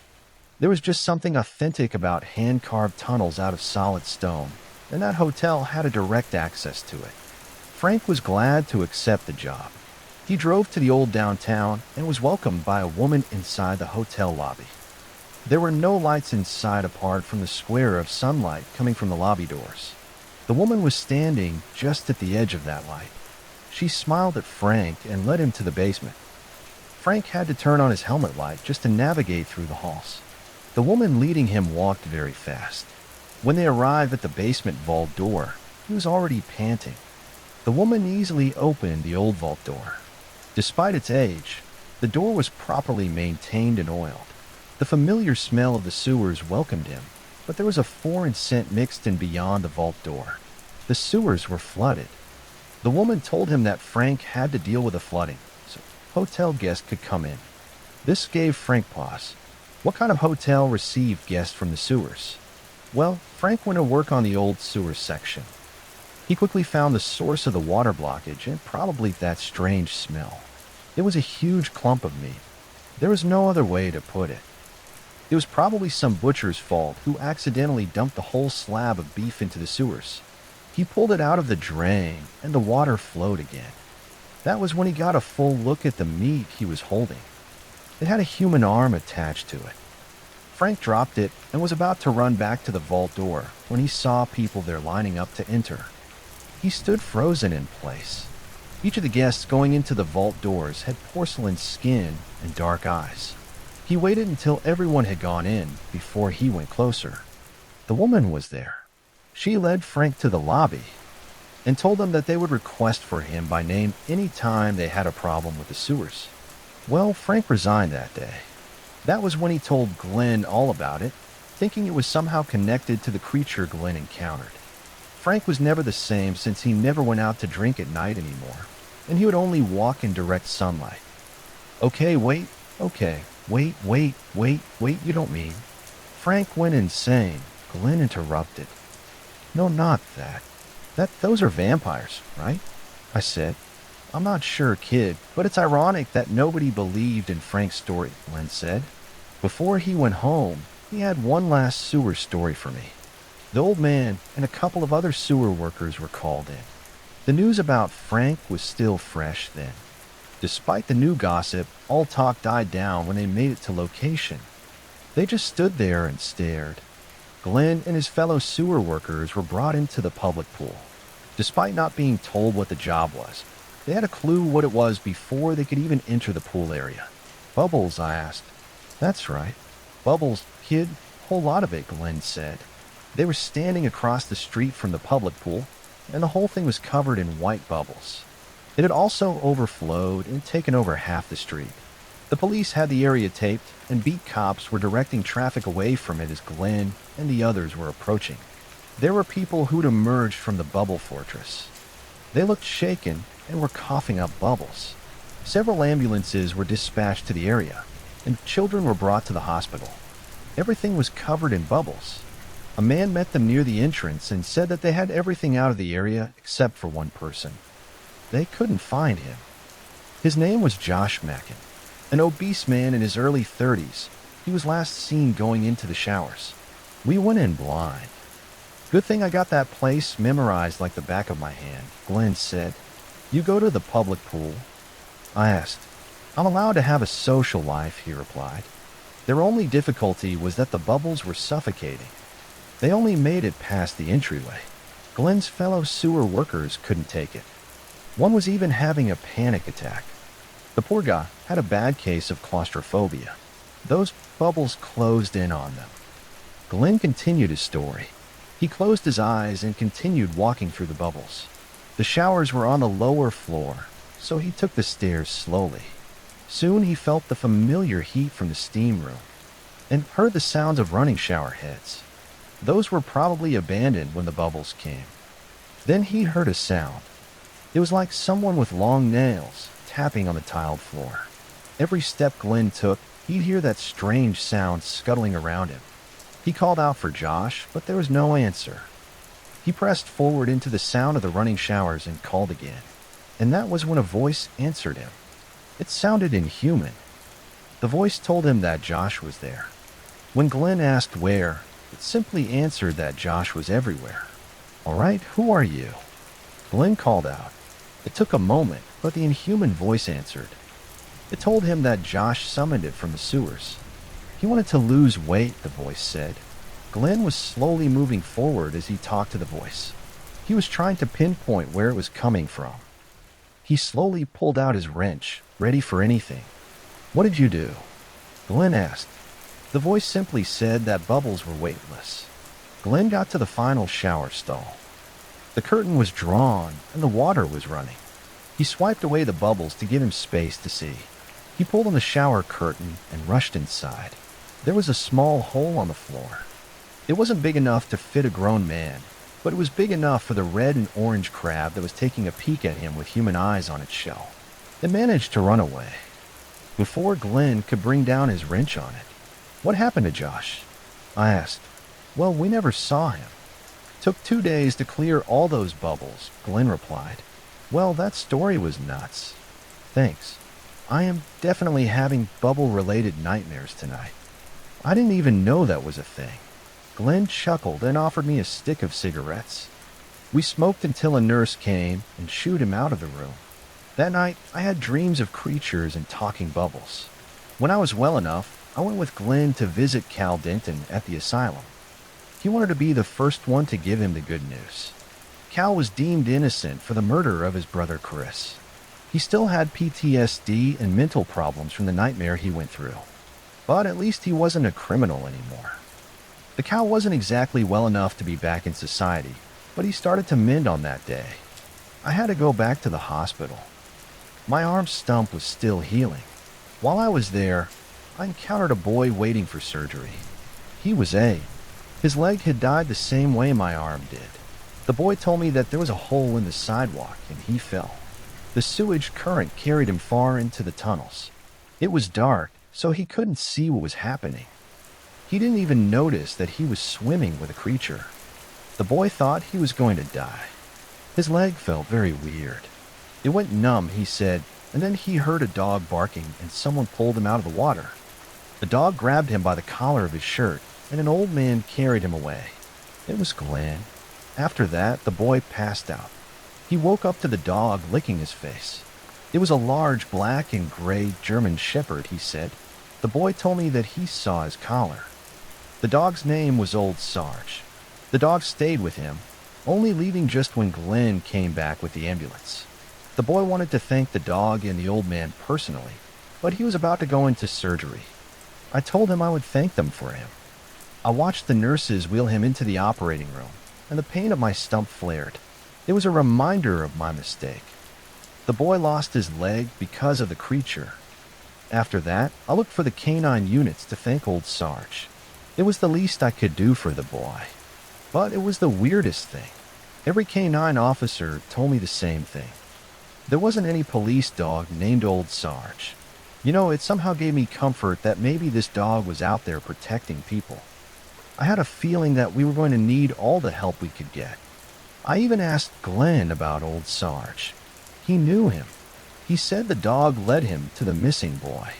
You know, at first I thought he was a canine unit, but he's just showed up and helped me 4 times now, Glenn said. Seriously, I asked.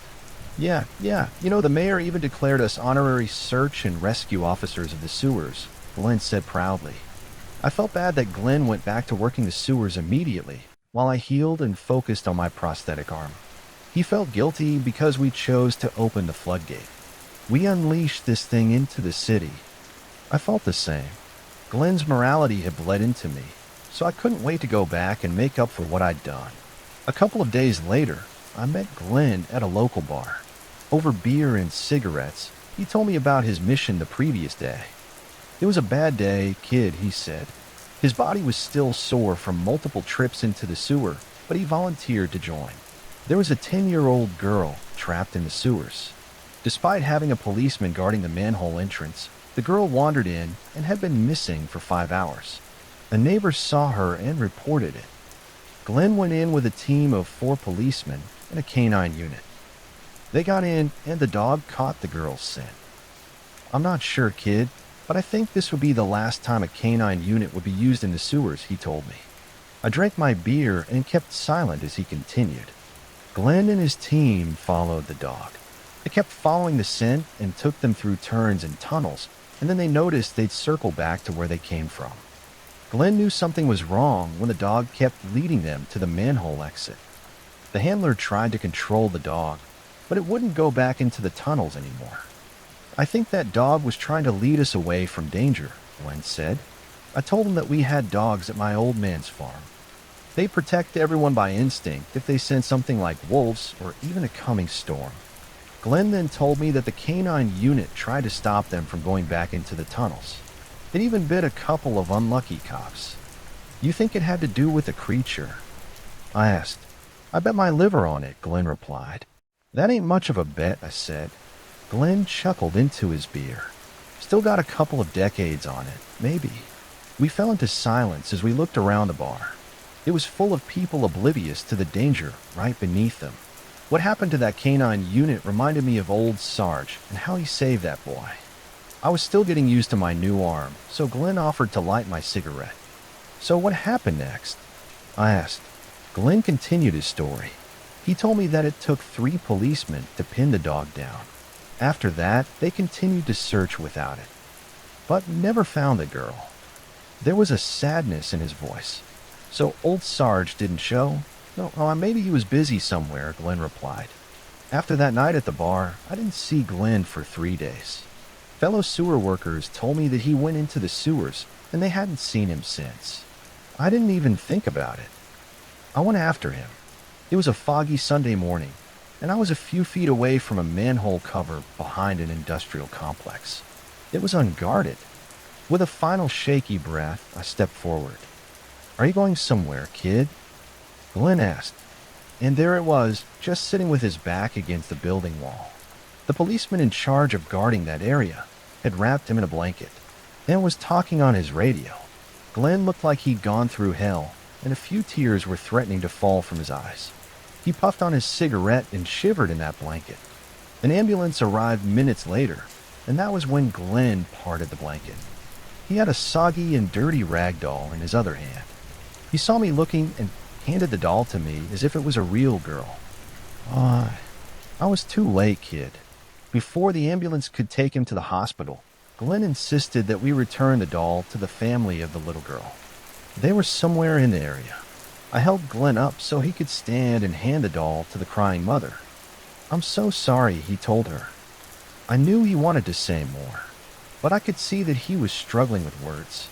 He kept trying to start something, but would drift back into silence, unsure of what to say. Somehow, though, the mother understood everything. She nodded, hugged the doll, and walked away. At that moment, I felt like the weight of what we'd done was much heavier now. I rode in the ambulance with Glenn, and that was when he told me everything that had happened. The day after our talk at the bar, he decided to go back and search for the girl. Our bosses did not okay that rescue mission, and Glenn didn't even bother to ask for help from the police. It was mainly because the cops reported the girl dead, despite the lack of evidence. "They just hold me back anyway," Glenn said. He placed a cigarette on his lips. Despite his attempt at lightening the mood, it was barely enough to mask his mix of anger and sadness. The medic inside the ambulance told us that we were not allowed to smoke. Glenn just stared at him. I also gave him the meanest face I could manage while I ignited Glenn's cigarette for him. The poor medic just looked at us and then bandaged Glenn's sprained ankle. "You think the monster had reached this far into the sewers?" I asked. Glenn silently puffed on his cigarette and then answered, "I don't just think. I know the creature's here, kid." I scratched a spot under my prosthetic arm while I chewed on what Glenn told me. "You're sure?" I asked. "If I bet my liver on it, would you believe me?" Glenn replied, "You're weirdly proud of your liver." "Okay, fine, I believe you." "Tell me what happened," I said. He went through the route of the canine dog, even though it wouldn't help them in the end. The dog did initially get the girl's scent. Glenn took it slow and checked every inch of those tunnels. "I ran into the creature," Glenn said. "I heard it breathing around one corner." The medic gulped. He was also listening. Glenn said he hid in a dark corner. He turned off his helmet light and puffed smoke to hide his presence. "I wish I could see in the dark, kid. That thing passed right in front of me. I felt scared just thinking about it." My encounter with that thing was still too fresh in my head.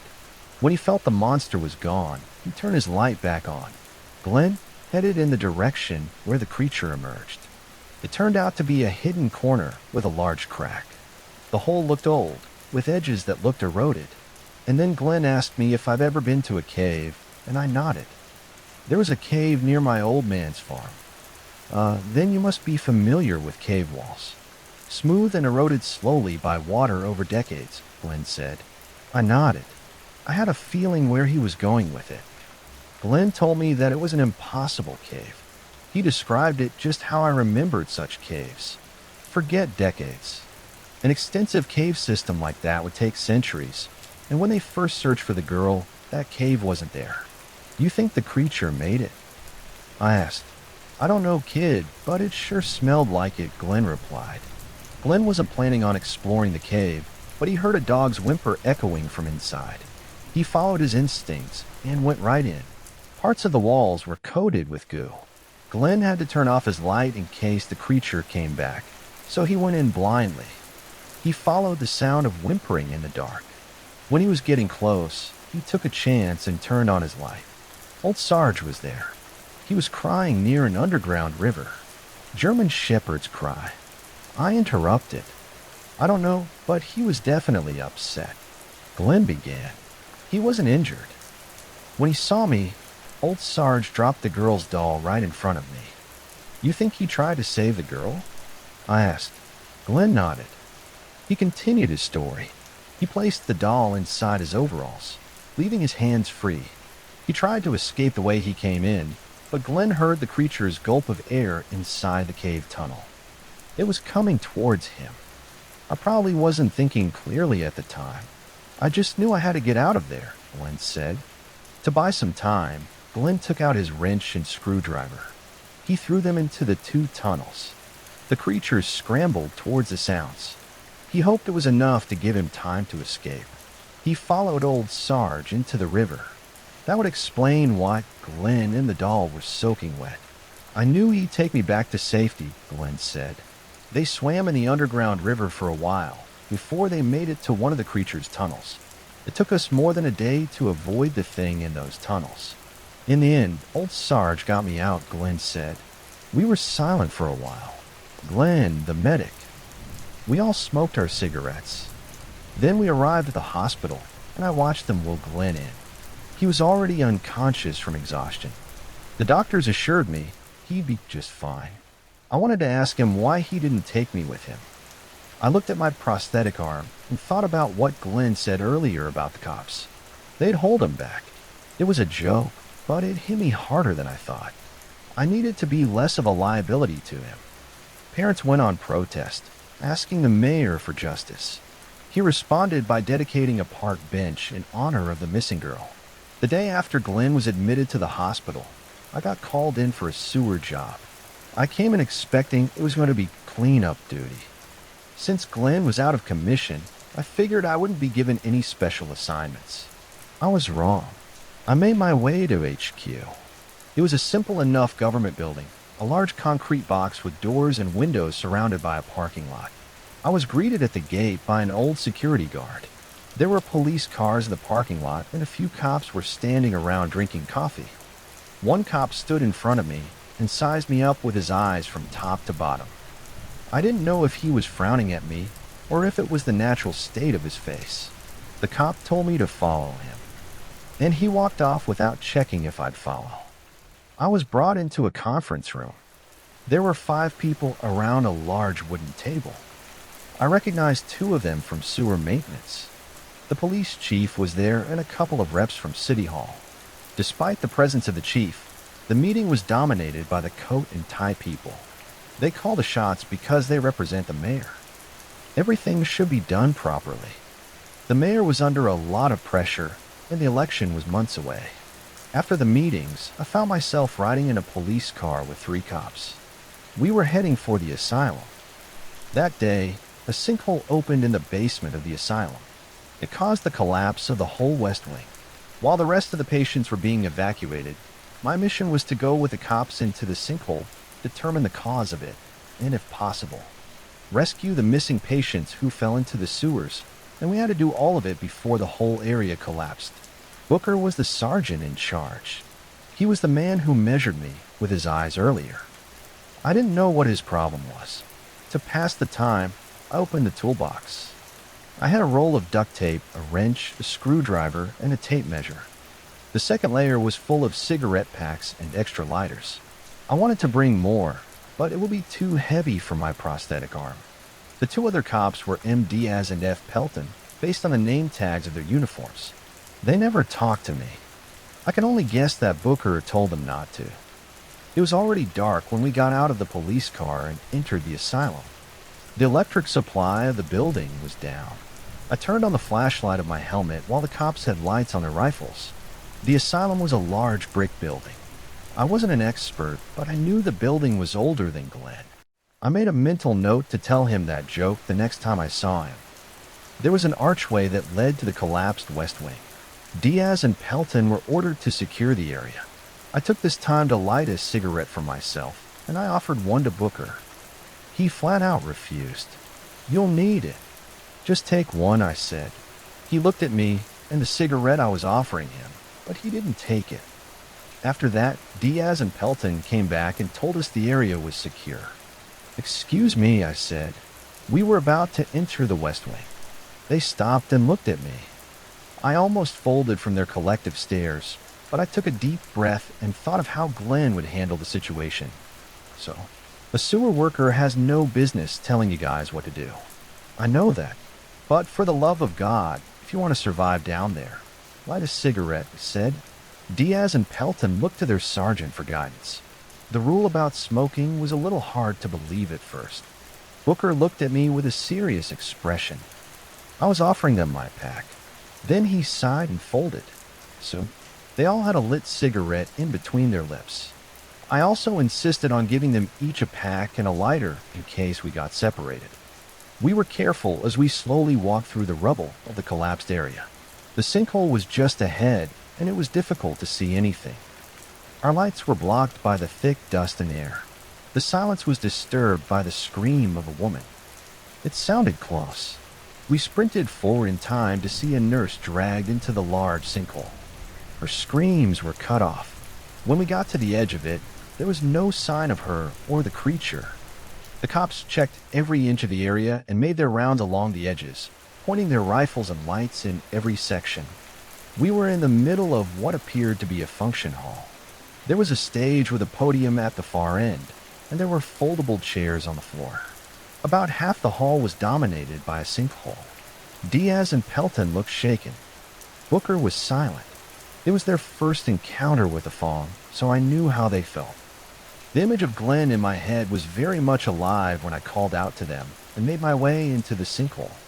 "All right, come on, boys. We got a job to do," I said. I felt kind of good when I heard him march behind me. When Booker took the lead, he gave me a silent nod of approval and readied his rifle. We slowly made our way down an incline, passing through rubble and pipes. Soon we were walking through ankle-deep muck. The three of them did a good job at breathing through their mouths. Floodwaters really were better than toilet water, despite the smell. Diaz crouched down and examined the walls of the sinkhole. He cleared away some of the rubble and showed us what he found. I saw layers of concrete, dirt, and stone. Then Diaz pointed out the space for the sewers and the many tunnels underneath that caused the collapse. I touched the tunnel walls.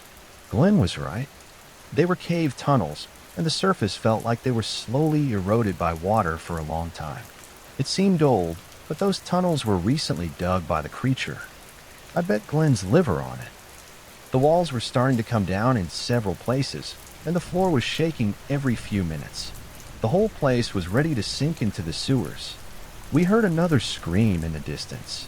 It echoed through the pipes. Each of them pointed their rifle to a different section. The sound came from everywhere. After a moment, Booker made a decision. He ordered Diaz and Pelton to take a tunnel each.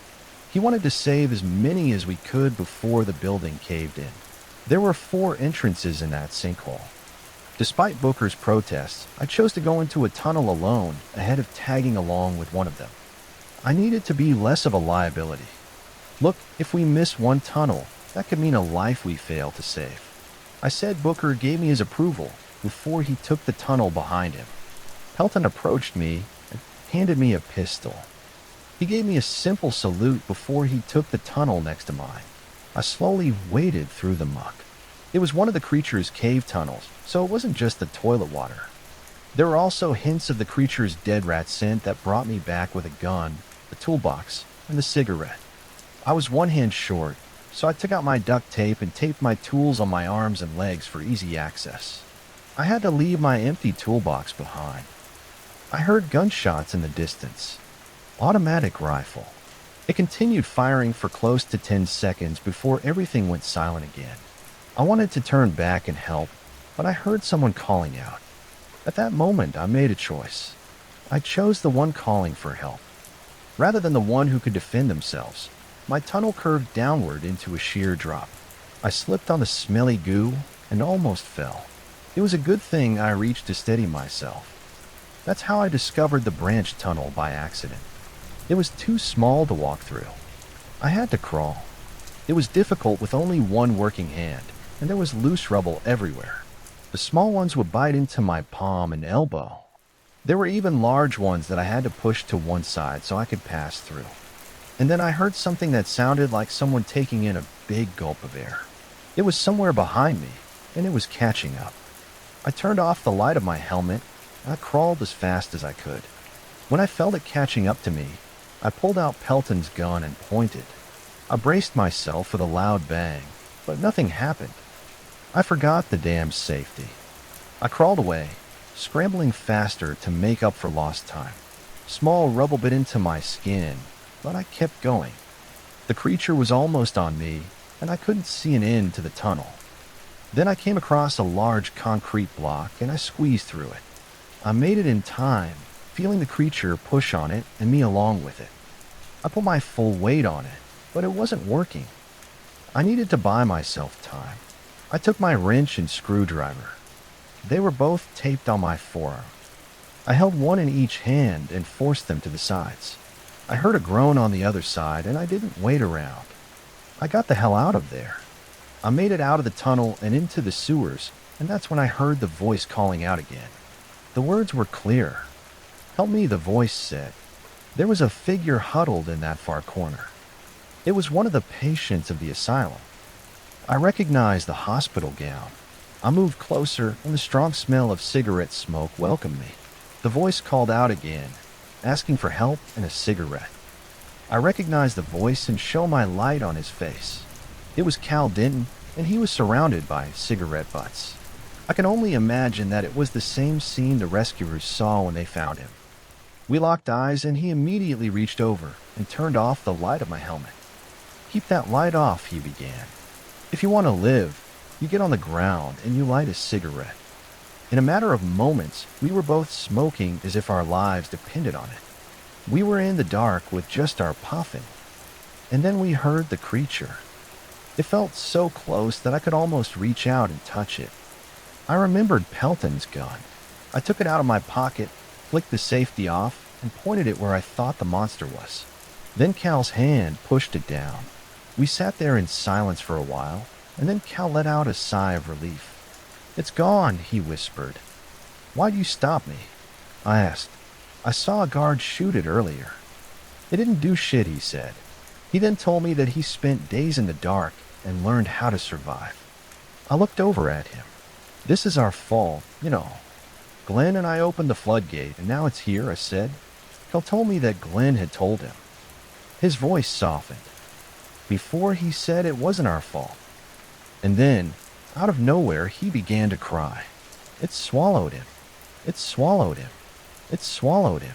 It swallowed him. He said that over and over. It gave me pause just thinking about his story. I wanted to ask him more about the creature and the things he saw in the dark, but Cal was not ready to talk about any of it. His mind was still healing. After a while, he settled back down. He lit the cigarette I handed him earlier. All of a sudden, Cal was back to normal. There was a strength in his voice when he told me we had to get out of there. We made our way through the sewers.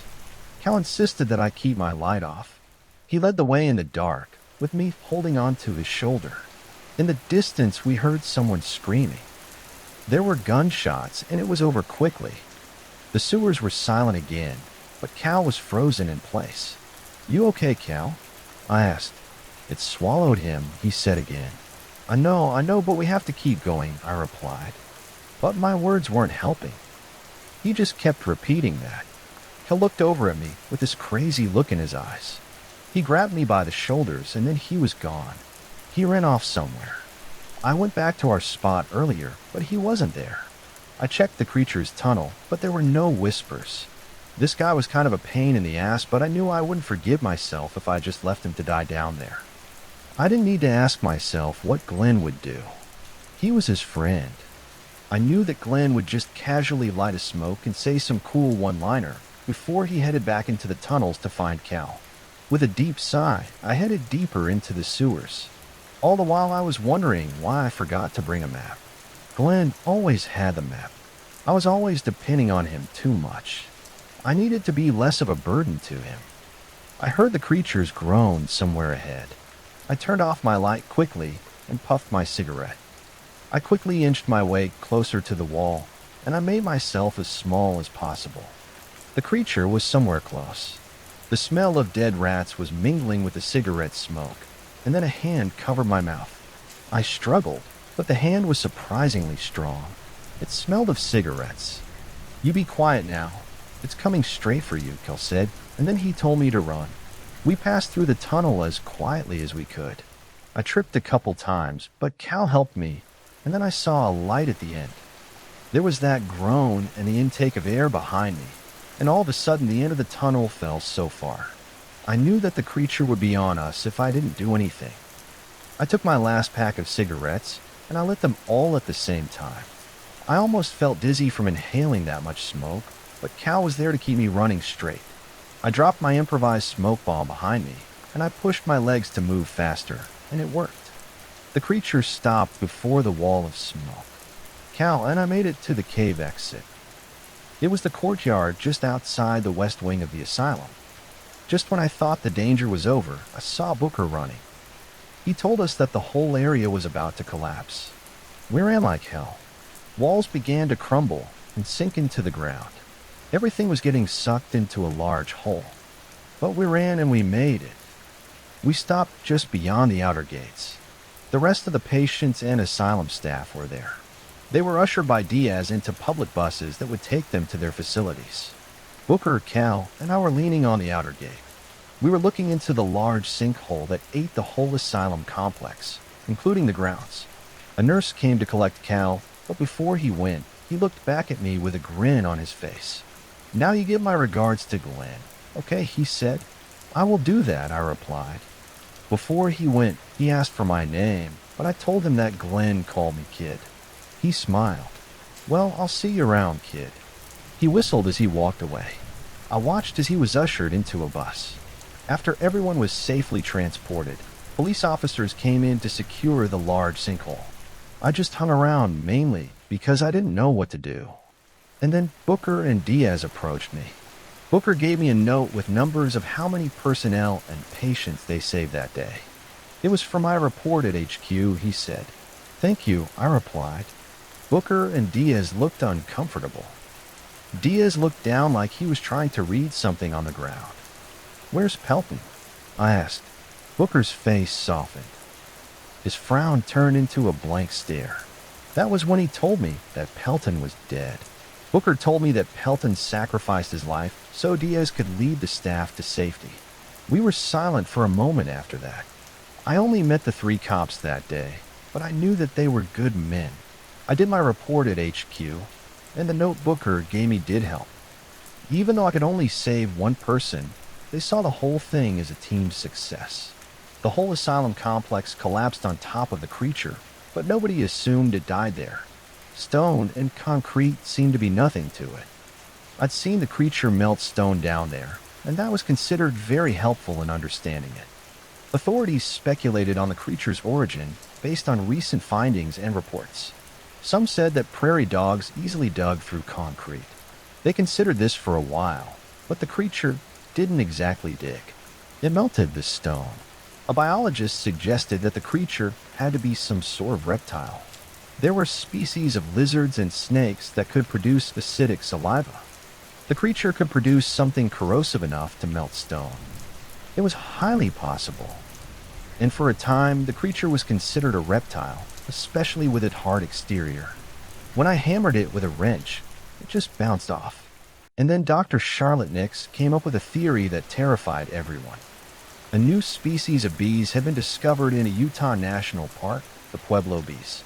They were named after ancient people who built their dwellings on cave entrances and cliff faces. These bees made their nest inside solid stone, creating a network of tunnels. It still wasn't confirmed, but Dr. Nix was positive that the creature's tunnels under the city would resemble those made by the Pueblo bee queen. What terrified everyone was the implication of this theory. If the creature was related to bees and was indeed a queen, it could start birthing a colony that could easily overwhelm the whole city. "Okay, honestly, I don't give a rat's ass that we're wasting time studying this thing," Glenn said. "I don't know. I think it makes sense, but I'm just not sure about the tongue. In that I saw," I said. I was in Glenn's hospital room a couple days after the asylum incident. I was eating his tray of hospital food while Glenn ate the burger I brought in. "Can I at least have some fries?" I asked. I tried to grab one, but Glenn swiped it away in time. He had great reflexes for such an old guy. "I've been eating that water soup for 3 days, kid," he said. I was still waiting on a replacement prosthetic arm, so I was one arm short of wrestling a piece of French fry out of his hands. "Doctors gave you that food for a reason," I said. I took a sip of his soup, and it was just water and vegetables. Didn't even have salt. I moved on to the pudding cup, and Glenn snatched it right out of the tray. These quacks don't own anything. The body needs meat and salt. "By the way, kid, good job saving Cal," Glenn said. "In the end, I think he saved me," I replied. Cal was transferred to the same medical facility, but the asylum patients were isolated from the rest of the hospital. While I was there, Glenn told me about the recent news he heard. The police had confirmed that the creature was bulletproof. Glenn heard about it from a nurse who had a friend in the police. One team encountered the creature at a far section of the pipes, somewhere near the docks. They were able to radio it in, but it was too late by the time everyone got there. It was gruesome. 3 of the 5 members were never found. The 2 bodies they did find. They had a fate similar to my arm. They lost muscle mass within a few hours, and they died. The nurse had pictures of the victims. They were skin and bones. Police investigators tried to extract as much information from the 2 dying members, but they were too weak to say anything. The only thing they got out was that creature was bulletproof. Shattered bullets at the scene were proof enough. How do you kill something bulletproof? I asked Glenn. Bigger bullets, he replied. You mean like a tank or a missile? Glenn said, I'm starting to think you watched too many war movies, I replied. Just as I left Glenn's hospital room, I got a call from Diaz. He wanted to meet. He insisted, so I told him to meet me at the burger joint near the hospital. I was halfway through my burger when Diaz walked in carrying a metal case. He ordered his meal, and we got talking about creature theories. He'd gone back into the sewers after the asylum incident. They didn't encounter the creature, so he had a chance to get a closer look at the tunnels. They looked similar to the burrows of Komodo dragons. Booker, Pelton, and Diaz took a trip to Indonesia the previous year. They were cool, he said, like Jurassic Park dinos. He seemed enthusiastic about it. And then he showed me a picture. Pelton was posing with a Komodo dragon. It was a side profile of the animal while it was flicking its tongue. It was something. But it wasn't enough to doubt the other theories and switch over. The creature's tongue wasn't forked, and it didn't just flick. It snaked and moved as if it had a mind of its own. The eye I saw was maybe reptilian. I wasn't sure. And then Diaz told me about the time they were on patrol at the asylum ruins. They had a weird encounter in the sewers. He wasn't exactly sure if it was connected with a creature or not. Diaz and Booker were near one of the creature's tunnels. The SWAT team lent them their night vision goggles so they wouldn't attract the creature with their lights. They all had a cigarette. Diaz had to pause his story to thank me for the smoking advice. It worked like a charm, he said. In the dark tunnel just ahead of them was a policeman just standing there. Maybe it was a trick of the smoke interacting with their night vision goggles. But Diaz was sure that the guy had no head. Booker was sure that they were the only ones assigned to the area that day, and the guy's uniform looked very old. The headless policeman ran, and before they knew it, the 2 cops were in pursuit. For someone without a head, the guy was fast. Booker and Diaz were starting to run out of steam when the policeman stopped. Booker was pissed, he said. He pointed his rifle and ordered the headless guy to drop to the ground, and then the 2 soldiers heard something crawling on the tunnel ceiling. He told me it wasn't like anything he ever saw. It was different. They slowly looked up, and they saw a large centipede that could easily eat them both. They were lucky it was already preoccupied with something. Diaz couldn't quite see what the centipede was holding. His cheap government-issued night vision goggles were grainy, but he said it looked like a head, and with the way the policeman reacted, there was a good possibility that it was his head. The 2 soldiers were frozen in place, staring, while the headless policeman jumped and trying to reach the centipede on the ceiling. It scuttled quickly away with a headless policeman in quick pursuit. Before the guy disappeared at the bend, he turned to face them and saluted. The 2 cops were surprised. The headless policeman just stood there, tapping his foot. It must have been habit or muscle memory, but Booker and Diaz saluted back as if satisfied with that. The headless policeman continued his pursuit of the giant centipede. Booker and Diaz ran to that bend. It was blocked off by debris from the collapsed asylum. When they looked further, there was no sign of the headless policeman or the centipede. I wonder what would have happened if he didn't salute that guy, I said. Diaz just nodded deep in thought. We sat with Nate for a while. I wasn't sure how to react to his wild encounter. It was bizarre, and it made me think that the sewers were a far stranger place than I thought. I wondered what else could be down there. Then Diaz remembered the metal case he brought. He opened it, and there it was, the most awesome-looking prosthetic arm I've ever seen. It was made from some kind of alloy, light and sturdy. He forgot the arm's name, some fancy initials, and a number, he said. Diaz helped me get it on, and it felt like I had my arm back, but a much better version.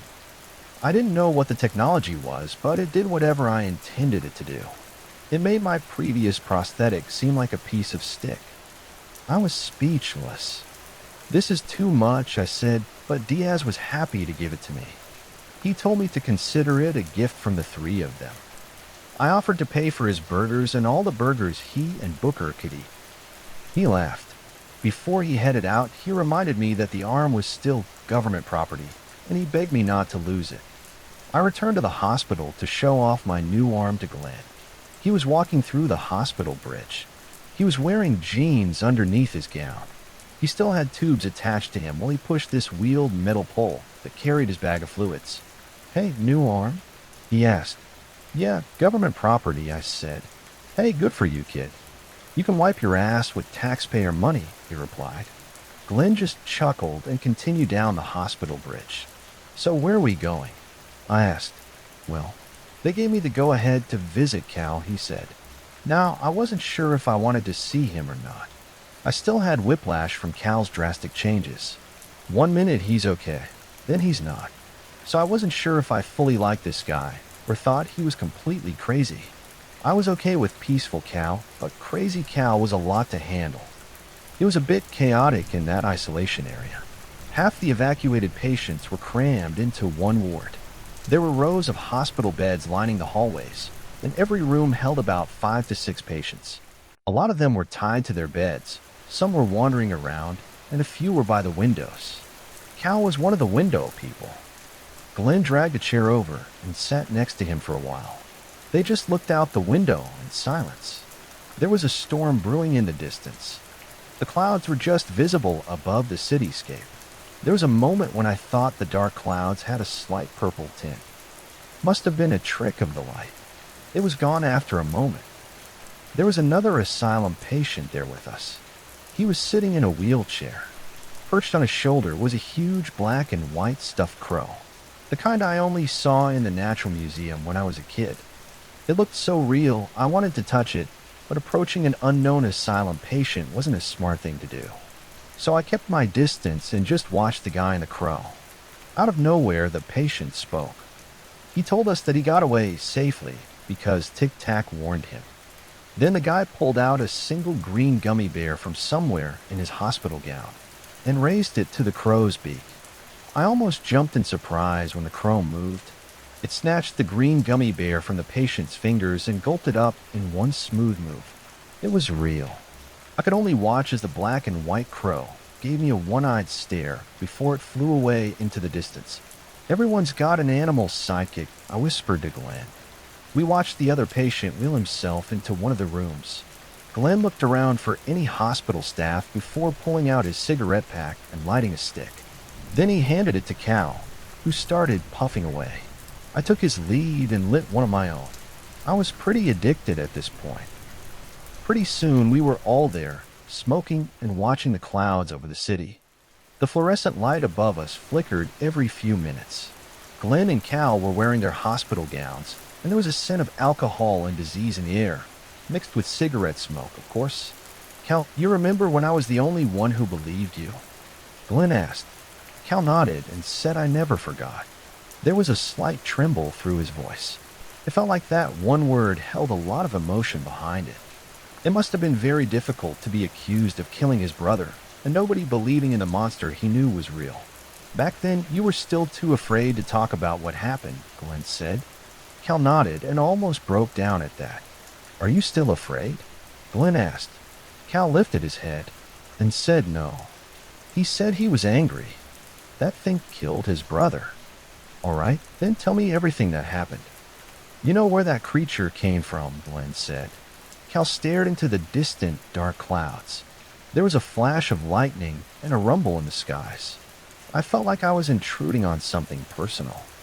But I couldn't walk away. This was the real story of the Denton brothers. It started with a drought, Cal said. Glenn looked confused. Maybe it wasn't something he expected. I was still in school when the drought happened. It was a big deal back then. People called it the end of days. It was more than a year without rainfall. Water supply only came in about an hour per day. It got so bad at one point that people were leaving the city. Cal and Chris were sent to the lake because it was drying out.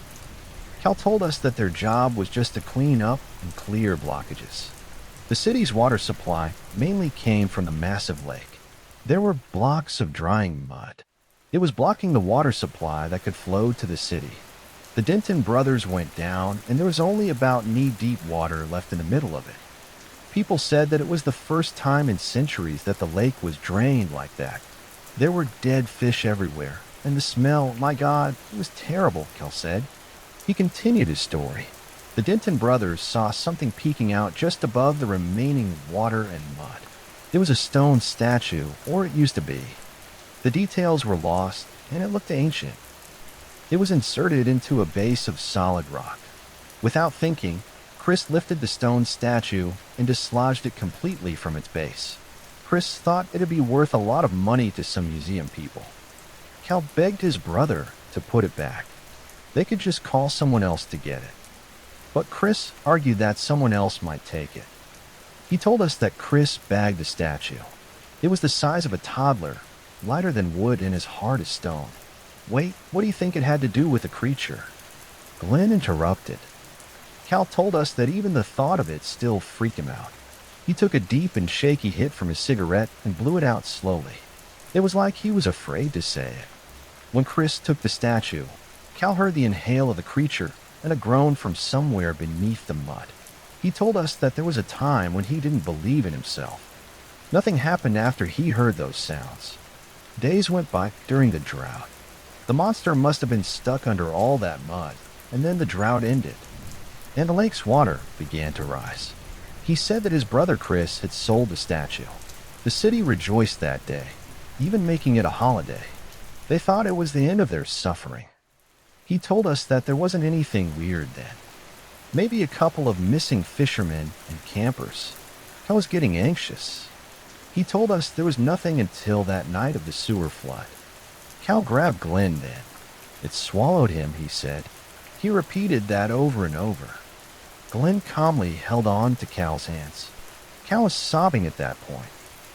We were practically strangers to each other, but there were only a few of us who'd survived this thing. Maybe we weren't complete strangers after all. I gestured quietly in Glenn. Maybe it was time to give Cal some privacy. He wasn't the peaceful Cal anymore. But Glenn never moved a muscle. He just sat there with his wrinkled hospital gown and his bag of fluid slowly dripping into his veins. He waited for Cal. Minutes went by with us practically unmoving. And then Cal slowly lifted his head and he gave me a genuine smile. I felt like it was the first time he realized I was even there. He asked me if I passed his message along to Glenn. Cal chuckled and then turned serious again. He told us that he wanted to make things right. This is also our burden. You remember that? Glenn added. I nodded. When Glenn and I decided to open that floodgate, we sealed our fate. We had to get rid of that thing, even if it killed us. We were dead anyway. If we drowned that day, the monster would still be trapped in that section. I should have stopped him, Cal told us. Yeah, and we should have drowned ourselves.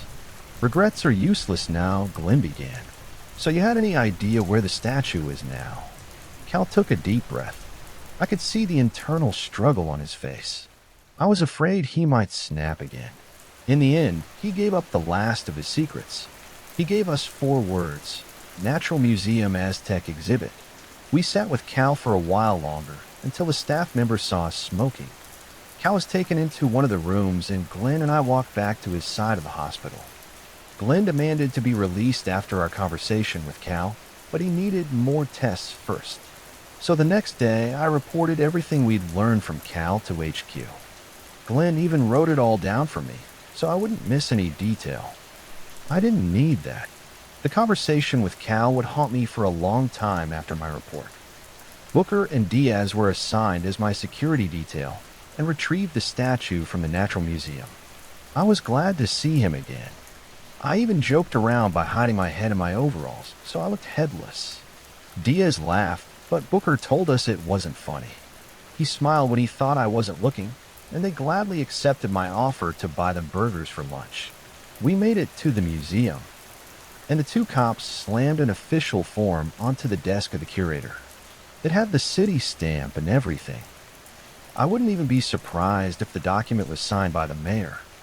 That official document. It was like a golden ticket for us. If we asked for an entire T-Rex skeleton, we'd get it and more. Both the statue and the curator were brought into HQ. I wasn't told to leave the conference room, so I stayed and listened to what the curator had to say. I sat somewhere in the back. The curator was questioned by the same 5 people I reported to. They were accused of acquiring stolen items. The statue was technically government property because it was taken from the lake. The curator argued that the statue was an artifact from the Aztecs, ages before the formation of the U.S. government. The poor guy discovered that the people before him could not be argued with. He was required to aid in investigating the statue and how it related to the creature in the sewers. The curator agreed and started to share the history of the statue. There wasn't much to see. The statue was made of stone. It was eroded in several places. It might have been full of details in the past, but the elements had ruined it beyond recognition. I could barely see the long tongue, or maybe it was a tail. I wasn't sure. The curator started with a little history lesson. Aztecs were originally from Central America, and they expanded their empire from the Gulf of Mexico to the Pacific Ocean. It felt like a lecture. The curator asked why the statue was this far north. Then he answered the question with a single word: symbols. The curator then asked Booker to flip the statue so the officials could see the carved symbols underneath. It was in the section of the statue that looked like it fit into the slot of the stone base. The base was still underneath the lake. He spent a long time translating the primitive language. He read it aloud. God of rain, God of life, winged serpent, mad god, killer of tribes, imprisoned god, exiled god. Some of the symbols were lost to erosion in time. So far, the curator could only extract those words. From there, he told us that the creature must have been in some kind of prison underneath the lake. The Aztecs considered it a god. When the creature started killing, they captured it and sent it far north. With that, he was assigned to the research teams and everyone was dismissed. There were multiple times when I wanted to talk to him, but I didn't get the chance to. I went back to the hospital and I told Glenn everything. Our talk of gods reminded Glenn of a story he heard from a policeman named Kurt. He'd been a friend of Glenn ever since they went on a rescue mission together. Dispatch called in a disturbance underneath a holy temple. There were complaints of digging sounds and stone rumbling late at night. The temple had always been a place for silent prayer. It was a peaceful place, smack in the middle of the city, like a little sanctuary. That night, the policemen who accepted the call felt that rumbling underneath their feet as they made their way into the temple. It had a direct link to the sewers through a large koi pond. They entered, and there were monks running the opposite direction. A few of them were injured, so some of the policemen stayed to take care of them. Kurt and another officer headed deeper into the sewer. Along the way, they saw murals painted onto the sewer walls. It depicted some sort of god that had a human body, but the head of a toad. There were monks worshipping it and multiple murals of this toad god standing over them. Glenn continued with the story. The rumbling of the rocks came again. Kurt's fellow officer cursed under his breath and ran back to the entrance. Kurt made a mental note to include it in his report later. He made it into a large chamber with flowers carved into stone walls. It was a similar scene to that of the murals. At the far end of the cathedral was a giant man with a toad for a head. The god was floating in midair with its legs crossed and arms on its lap. It was bound with thick chains that were attached to a large boulder about twice its size. The rock crawled across the cavern floor a few inches at a time, as if pulled by an unknown force. The rumbling made the cavern shake, and pieces of the walls started to crumble. Herein, it was way above his pay grade. As soon as he got out of the koi pond entrance, the cavern collapsed. and the temple was swallowed in by a huge sinkhole. After that incident, Kurt filed an urgent request for a transfer. He said his goodbyes to Glenn and shared his story with him. He told me that if you ever hear rumbling, you run, Glenn said. Do you think it's a real god? I asked. I don't know, he replied. A couple of days later, Glenn was discharged with a clean bill of health. I was waiting for him outside when they brought him out in a wheelchair. When he saw me, he simply got up and walked over. We stayed there for a while. He was in contact with our superiors, and we were both called in for a mission. After the discovery of the cave tunnels and the underground river, several teams were dispatched to the area. It was larger than Glenn thought and almost as extensive as the sewers. Other than the danger of the monster lurking inside, the tunnels also made the city engineers nervous. A huge chunk of the city could fall in if they collapsed. The use of explosives underground was immediately prohibited, and the gas pipes were disabled. People weren't happy about it, but the mayor promised them that the sewer crisis would be solved in a few months.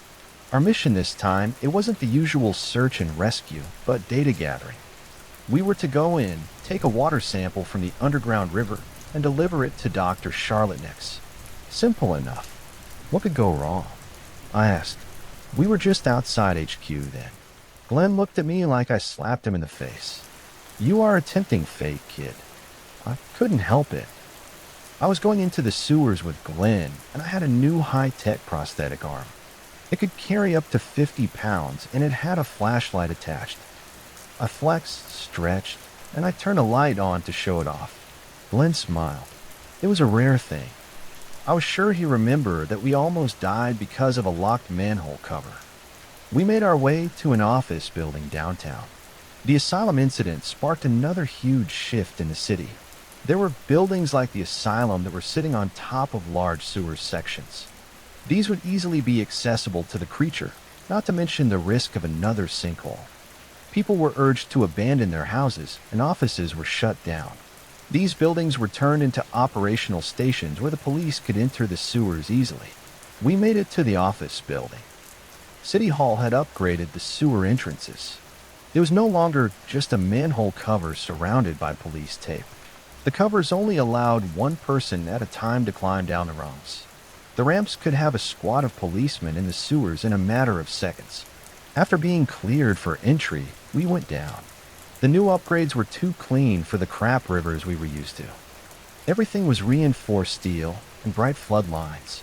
Soon, we were back in the old system. We took a few turns, and in about an hour, we found the creature's tunnel that Glenn discovered when looking for the girl. He pulled out a couple of night vision goggles from his toolbox, the same ones Diaz told me about. Cheap and defective government property. You know, I remember when there were just tools in here, he said. Then he handed me goggles. We put them on and killed our lights before entering. It was a strange experience seeing everything with a green tint, but with my high-tech prosthetic arm, the cigarette and night vision goggles, I'd never felt so cool in my life. I could just imagine Glenn going through the tunnel that first time. He did it without any light while he followed the sounds of old Sarge. So far, there wasn't any sign of the creature. A part of me thought that it died in the asylum incident. But my gut was telling me otherwise, especially after I heard those words. Mad Dog, killer of tribes. The path curve ahead. Our footsteps were echoing. Now and then, Glenn would stop and listen. We came upon a large open area with several tunnels connected to it. The underground river ran through it. We moved along the river upstream. We were instructed to take the water as close as we could to the source. There were spots where we could only walk in single file, and even a point where we had to crab walk with our backs to the wall. Finally, we emerged into a larger chamber. The underground river flowed through it, its waters dark, and there was a sheet of ice on top. There were no other water sources beyond the chamber. It was a good place to take the sample. I dipped a test tube into the cold water suddenly. Something took hold of my prosthetic, and it pulled me in. The shock drove the air out of my lungs, and I lost the sample.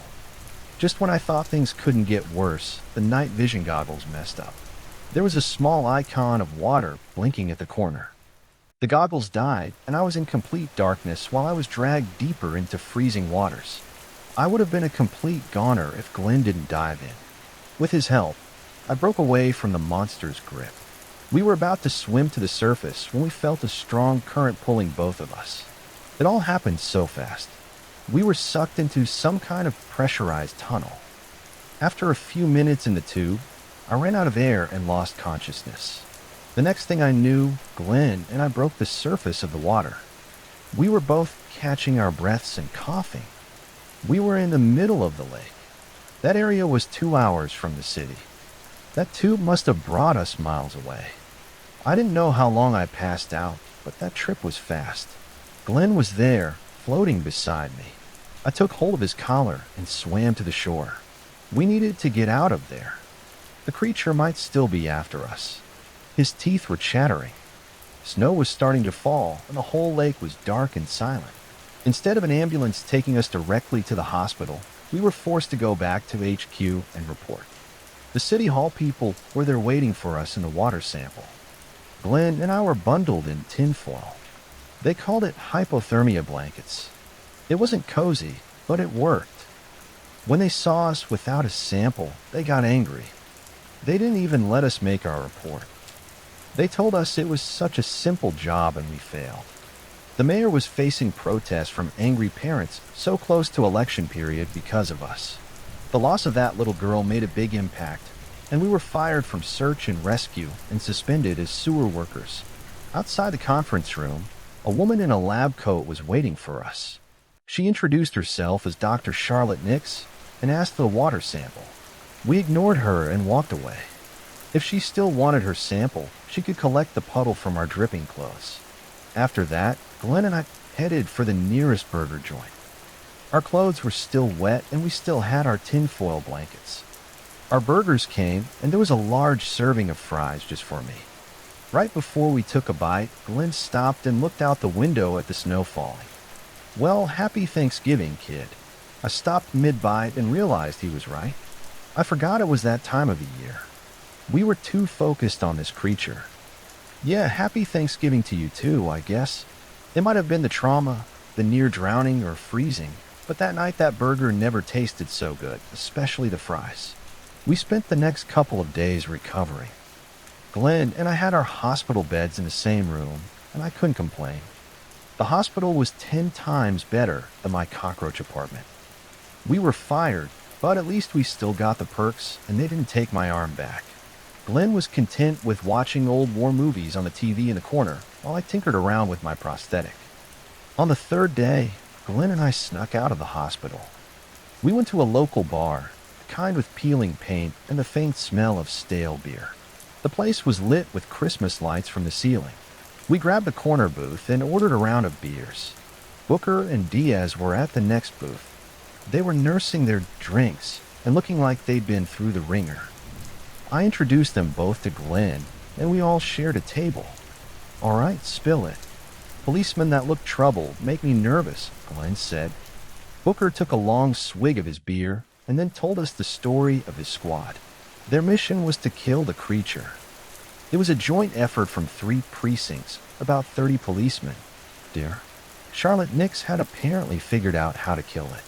The City Hall rep mandated that Dr. Nix's bee theory was the way to go about things.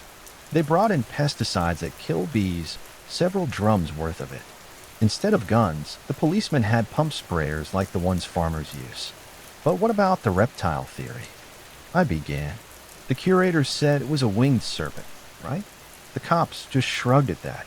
The city rep called the shots. The mayor wanted the issue over and done with, so the reptile theory was discarded. They saw new tunnels that weren't there a week ago and went through one that led to this massive chamber. The walls were covered in this strange substance, and the air was thick with sulfur. They pushed through, pump sprays ready.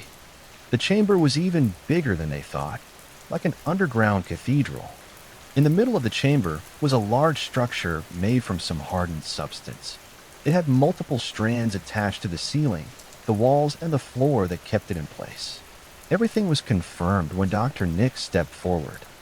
She proclaimed that her theory about the bees was right. Some of the cops had to quiet her down. She celebrated like they weren't steps away from the creature's nest. They approached the structure. It looked like a beehive as big as a two-story house. When they got closer, they saw that it was reinforced with bones, human and animal.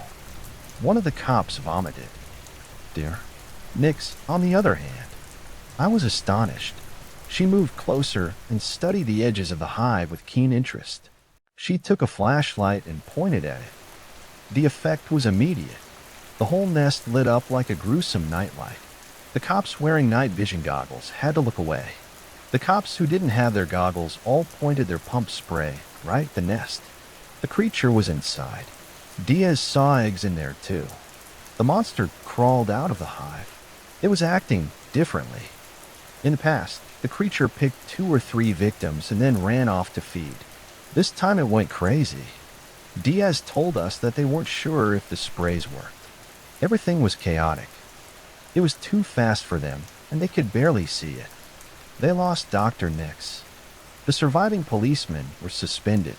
So there we were, 4 suspended government workers all at one table. I felt like it was the start of a joke. Glenn took a long pull from his beer, his eyes fixed on the table. Well, what's their plan now? He asked. Booker and Diaz exchanged a look. Diaz spoke up, his voice barely above a whisper. He had a cousin working in the city hall, the one who lent us my arm. They were told that Dr. Nix was already considered dead and that they filled the whole sewer system with pesticides. It was a stupid plan. Glenn and I both knew that even if the pesticide worked, the creature would just escape to the lake. Diaz told us that it was an order from the mayor. Smoke the thing out. It would either be driven out of the sewers, or it would die. They were treating it like a bad mosquito problem. All exits and entrances would be blocked. I could almost see the cogs inside Glenn's brain working over this problem. Those toxic gases would kill anyone caught in the sewers. Dear, Nix and a couple of police officers might still be alive. Hey, Glenn, they fired us, remember? I said, we just lost the title, kid. It's still our responsibility. I was reminded that we were the ones who unleashed this thing. We had to save everyone we could. The 2 cops looked at us. Their despair earlier was replaced with determination. They promised to help us. I was surprised that Booker was fully into it. They would leave one exit open for us, the one that led to the docks. Glenn and I exchanged a look. It was a bad plan. If we failed to find the doctor and the missing cops in time, there was a big possibility that we'd be down there suffocating on deadly fumes. Well, guess we might as well enjoy these beers, Glenn said. We clinked our bottles together, the sound echoing through the bar. We drank the rest of our beers while we went through the details of our rogue rescue mission. Then the 2 cops went home and promised to meet us at the locked manhole near the lake. It was the only one they could think of that wasn't guarded by the police. Glenn and I separated after drinks. I went to my apartment to prepare my equipment. Glenn went back to the hospital, saying that he needed something important for the mission. Hours later, I was surprised to find Cal Denton with Glenn. He looked better than last time. His cheekbones weren't as pronounced compared to when we visited him at the hospital, but there was fear in his eyes. We were at the entrance near the floodgates. The metal bar holding the cover was bent, and there was a piece of shovel stuck in between. After all that time, our IDs were somehow right where we left them. I picked him up and brushed the dirt off him. I kept mine, and I handed Glenn's his. He looked at it with surprise, as if he forgot it. It was just me, Glenn, Cal, Booker, and Diaz. We were all ready. Diaz handed me an AC-4 charge. He explained that it had a timer and a detonator. Without those 2 things, it wouldn't blow up that easily. It wouldn't detonate with gunshots or fire, so the rule about smoking was still good. Glenn placed the C4 charge in his toolbox. It was supposed to be prohibited in the sewers because the tunnels might collapse. Since we were going to jail anyway, we might as well do that too. Diaz also apologized that he couldn't get us night vision goggles. With everyone deployed on the field, there weren't many left. That's all right. We got something better. Glenn said Booker gave me a smoke bomb. He told me to use it only in the event of an emergency and never hold it in my hands when it set off because it could get burning hot. Booker and Diaz waved to us before they left. Then Glenn, Callan, headed down using the familiar metal rungs. We were all on high alert. The water level was up to our knees as the three of us made our way to the floodgate. I waited a bit closer to Glenn, leaving Cal at the rear. The poor guy was hugging Glenn's toolbox like a teddy bear. I didn't know how stable Cal was, but Glenn insisted that Cal deserved to be down here with us. I'm not going to deny him redemption, kid. Isn't it more like revenge? I asked. Well, he's entitled to both. Cal looked terrified, but he kept going forward. He was determined to see it through. We made it to the platform beside the floodgate. Cal didn't look like he was on the verge of a meltdown, but Glenn was there to calm him down. Remember why you're here, Cal? For Chris. Before I could say anything, the old man got down to business. Our rogue mission was to locate the missing scientist and the cops. We were in the middle of a police operation to smoke out the monster with pesticide. There were multiple guards we had to avoid. Thankfully, Booker marked all spots on the map. With that, we had a route carefully plotted. The important part was keeping a low profile. We had to go through everything without lights. This was Cal's purpose. He saw very well in the dark, and he led us away from the guards. There was part of me wondering if I was going to make it out of here. I felt like I was running out of luck. There were moments when Cal got anxious, especially on close calls with the police, but Glenn was patient with him every time. The first policeman who caught us was wearing night vision goggles. When the guard raised his voice, he caught the creature's attention. We didn't see what happened to him, but we could hear the creature drag him away. We were safe until we got to a junction where the tunnel split into three. We were supposed to take the left tunnel, but it was flooded.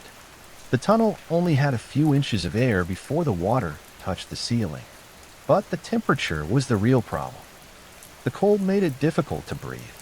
The dark water played tricks on my mind. I was afraid something might pull me under. It felt like an eternity before we emerged into the large chamber. Booker was right. It was like a cathedral. A small village could fit in there. The hive dominated almost half of it. There was a faint sound, like groaning. Coming from the hive, it looked like there was a person trapped within it, a cop from Booker's squad. There were others, but they were already dead.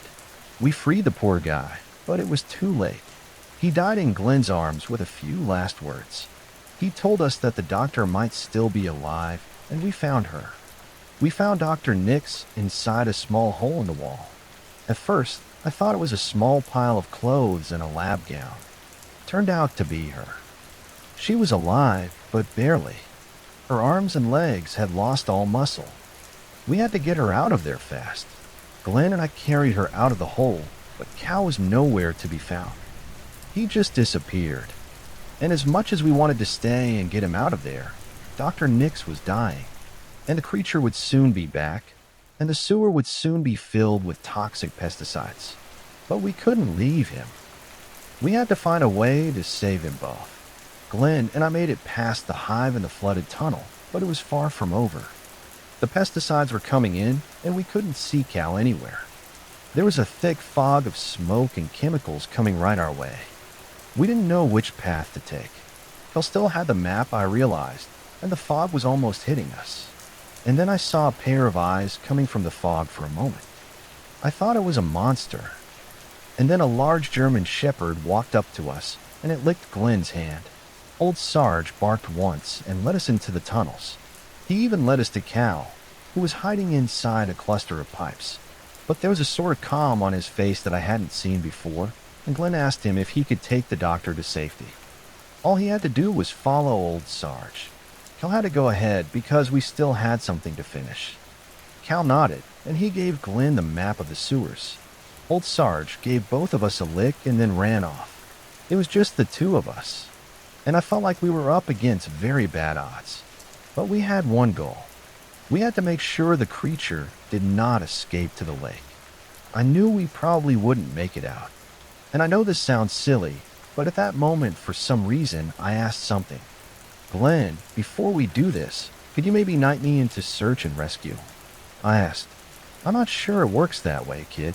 Besides, you already saved lives. You saved Cal and the doctor, Glenn replied. I know it's just that if I die, I want to die knowing I was an official member, you know? Glenn softened. Then he pulled out his wrench from his toolbox. He held it up as if it was a sword.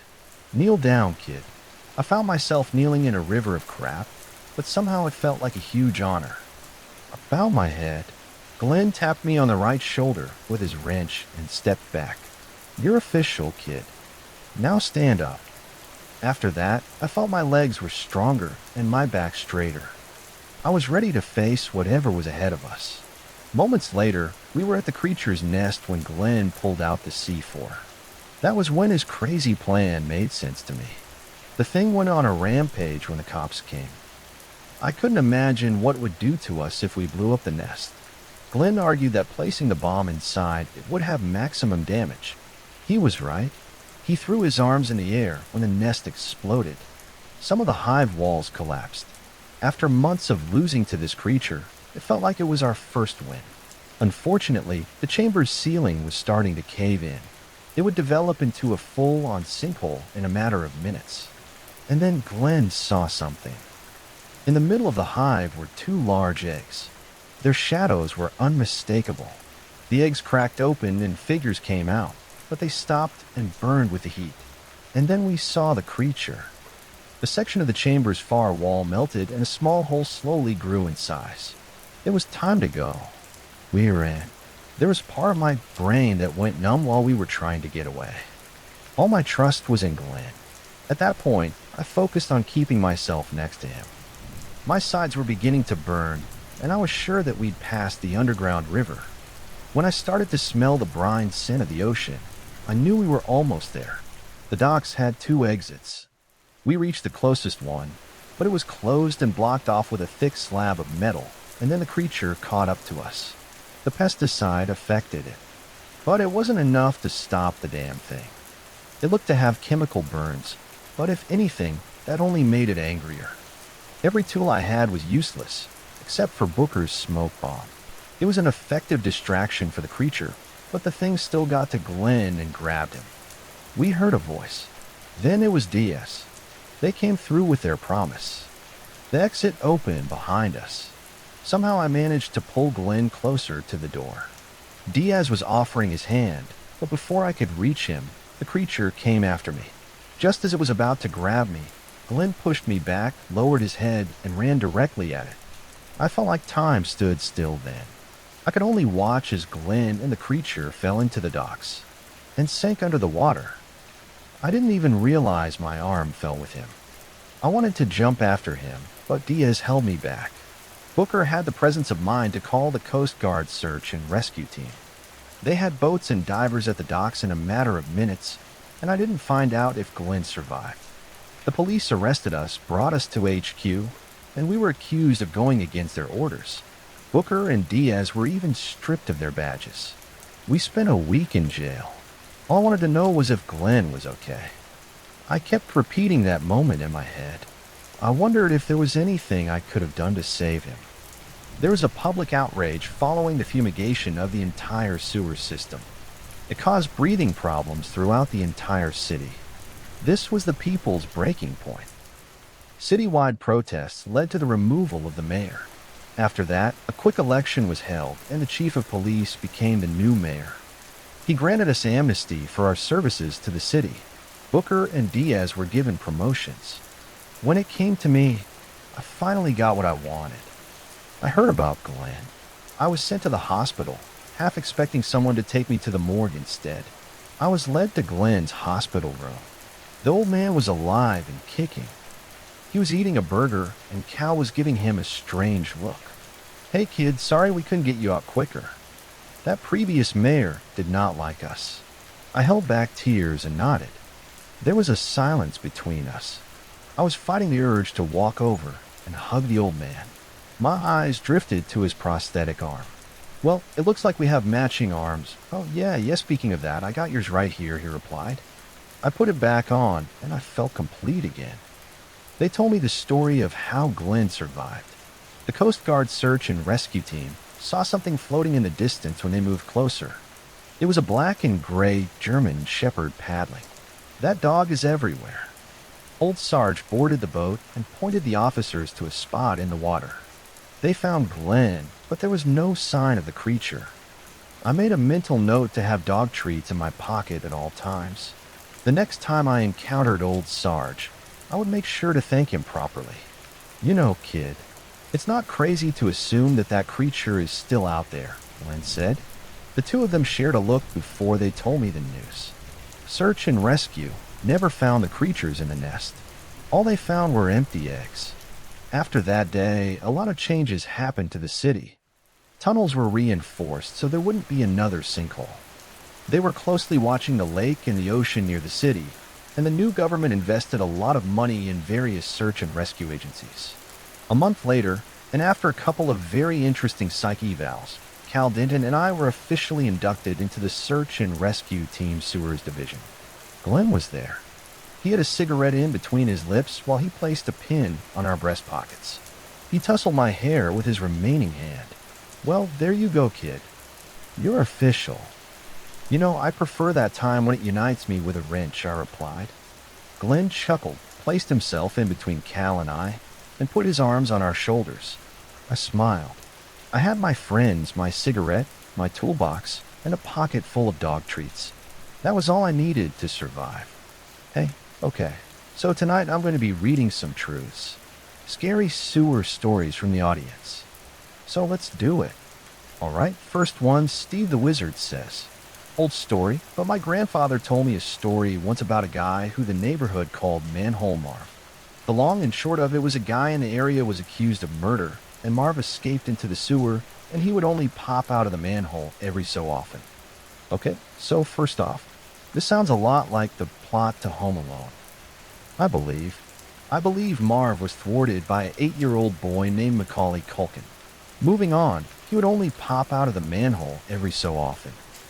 I didn't believe it until Christmas night when I saw prints in the snow going from the trash can to the manhole cover.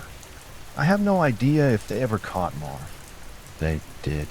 They caught Marv in 1996, I believe, thanks to Macaulay Culkin. He used paint cans, a blowtorch, and Christmas ornaments, and then they caught him. He was part of a crime syndicate called the Wet Bandits. A really interesting story.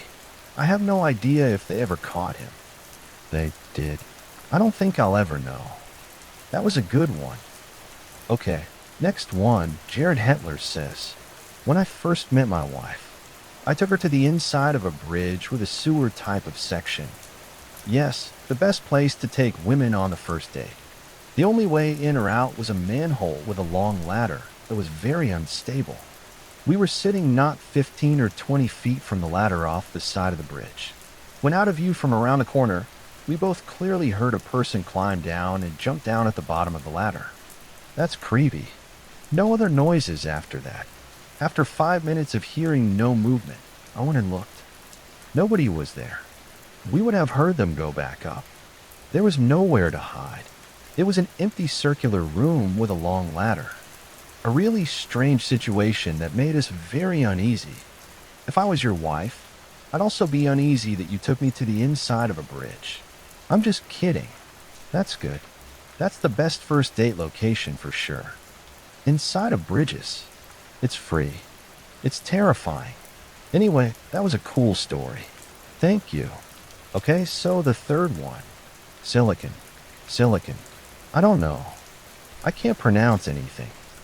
Alright, so 9 years ago, me 14, him 13, my friend in these. I'm loving these stories so far. My friends and I went to this place we refer to as a hobo camp. By the way, hobo, one of the best words in the English language. It's got to be in the top 10. It was a tiny abandoned facility surrounded by a forest of trees and overgrowth near his home on the left side of Highway 190 heading north in southern Louisiana. That's what I can do. I can picture. That's a cool visual. We went there every weekend to mess around with the stuff, but one weekend we discovered a tar pit in the back reaches behind the building. Wow, that is very interesting. We started throwing big branches and rocks into it for fun. What seemed to be deep black tar covered bones and decaying flesh came to the surface. We fished some of it out and looked at it, assuming it to be the remains of deer carcasses or something, really not thinking much of it. The very next week we went. An older man, about 60, stepped out of the opposing brush a ways away, and without a moment of hesitation, began to rush towards us from the other side of the little compound. We bolted through the trees, made it back to my buddy's home. On the way, I noticed a 1980s Ford F-150 parked on the side of the highway. We chose not to go back for a whole 5 years, but when we went back, we saw the tar pit was nearly entirely emptied, and many of the abandoned electronic materials scattered about before were gone. All the things we destroyed and all the glasses we'd broken remained, so it wasn't some local cleaning job or restoration. 24 and 23 now. We still go down there and check it out every now and then.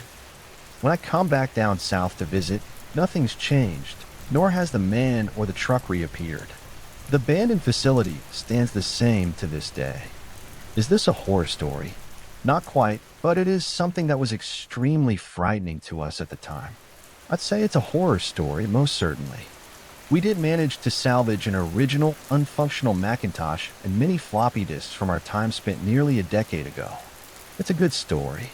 I've never seen a tar pit that now. I want to look that up. That sounds crazy. That's interesting. Okay, next one, Jeremy Officer says, I don't have any sewer stories, but I have seen some standing in a canal past the drop-off point where there wouldn't have been any footing. I've seen someone standing. It was at night, and I was on my way to the bar. He asked for a smoke, and I would normally oblige, but it felt like I was in arm's reach. I would have been. It felt like I would have been snatched up by something in the water, like he was the lure of an anglerfish. Yeah, it's creepy. Okay, Starless Night Dragon says, I heard screams coming from the sewers once. I went to check it out, and I saw nothing. Even asked if anybody was down there and needed help. No reply. I saw something move in the corner, but it was gone a moment later, so I passed it off as some random noise that sounded like a scream due to echoes and that my eyes had played tricks on me. Who knows, maybe it was something. Okay, Grumpy Gills Fishing. These names are good too. I climbed down into a storm drain in a subdivision with some friend of mine once. We crawled around in there for a while. Nothing spooky happened, but I'm sure the noises we made while in the drainage system are haunting some poor soul to this day. Yeah, probably maybe the other people writing these comments. Azarian42 says on a trip to NYC once, I slipped into an open manhole. After a short walk, I stumbled upon 4 humanoid turtle creatures and what appeared to be a giant rat in a row. Man, that's crazy. You know, this also reminds me, funny enough, of a 1990s movie, but I'm sure there's no relation. As if that wasn't scary enough, they all had weapons. That's crazy. They sound like interesting characters down there. Okay, CTFP4SE says I lost a shoe once because it got stuck in the drain, and when I couldn't get it back, I went home and my grandma yelled at me because they were new shoes, threatened me with a sandal. Rejecting Humanity's Return to Monk says not the sewers exactly, but back in my home country, we have small canals that floodwaters can flow into, and are connected to the sewers. I don't know if you'll find this creepy, but I found a ring in a canal when I was a kid. Yeah, I found that creepy. I find that creepy about 6 to 7 years old. And I kept that ring with me for years until it somehow disappeared. When we moved to a new city, it was obviously a ring for a man. It was gold, and it had a dragon stamped on its square bezel. The ring also had parallel lines going all around its band, and it was big, like a graduation ring. It sure was unique. Fast forward several years, I was given a ring by my mother saying my grandfather wanted me to have it.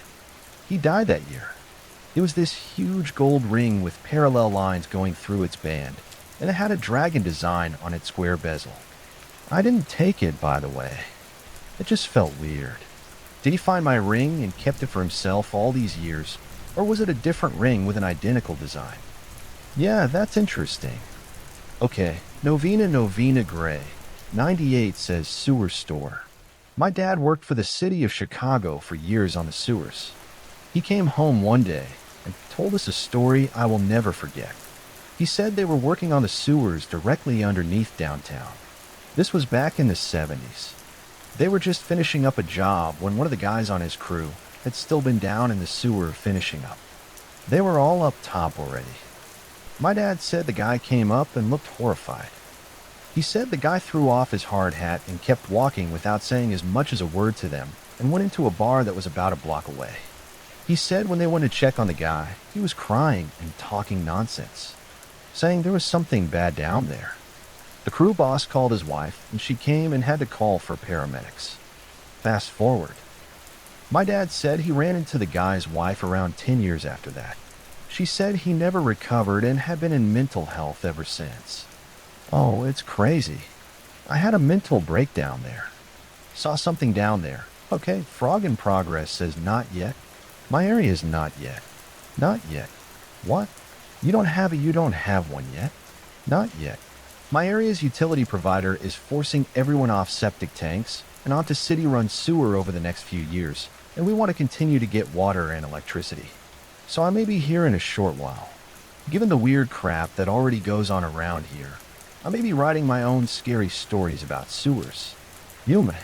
Okay, JK Glitch says, not really a sewer, but we had this crawl space behind our old house that acted as a sort of waterway, so that rainwater would flow to the back of this property and into the gutter.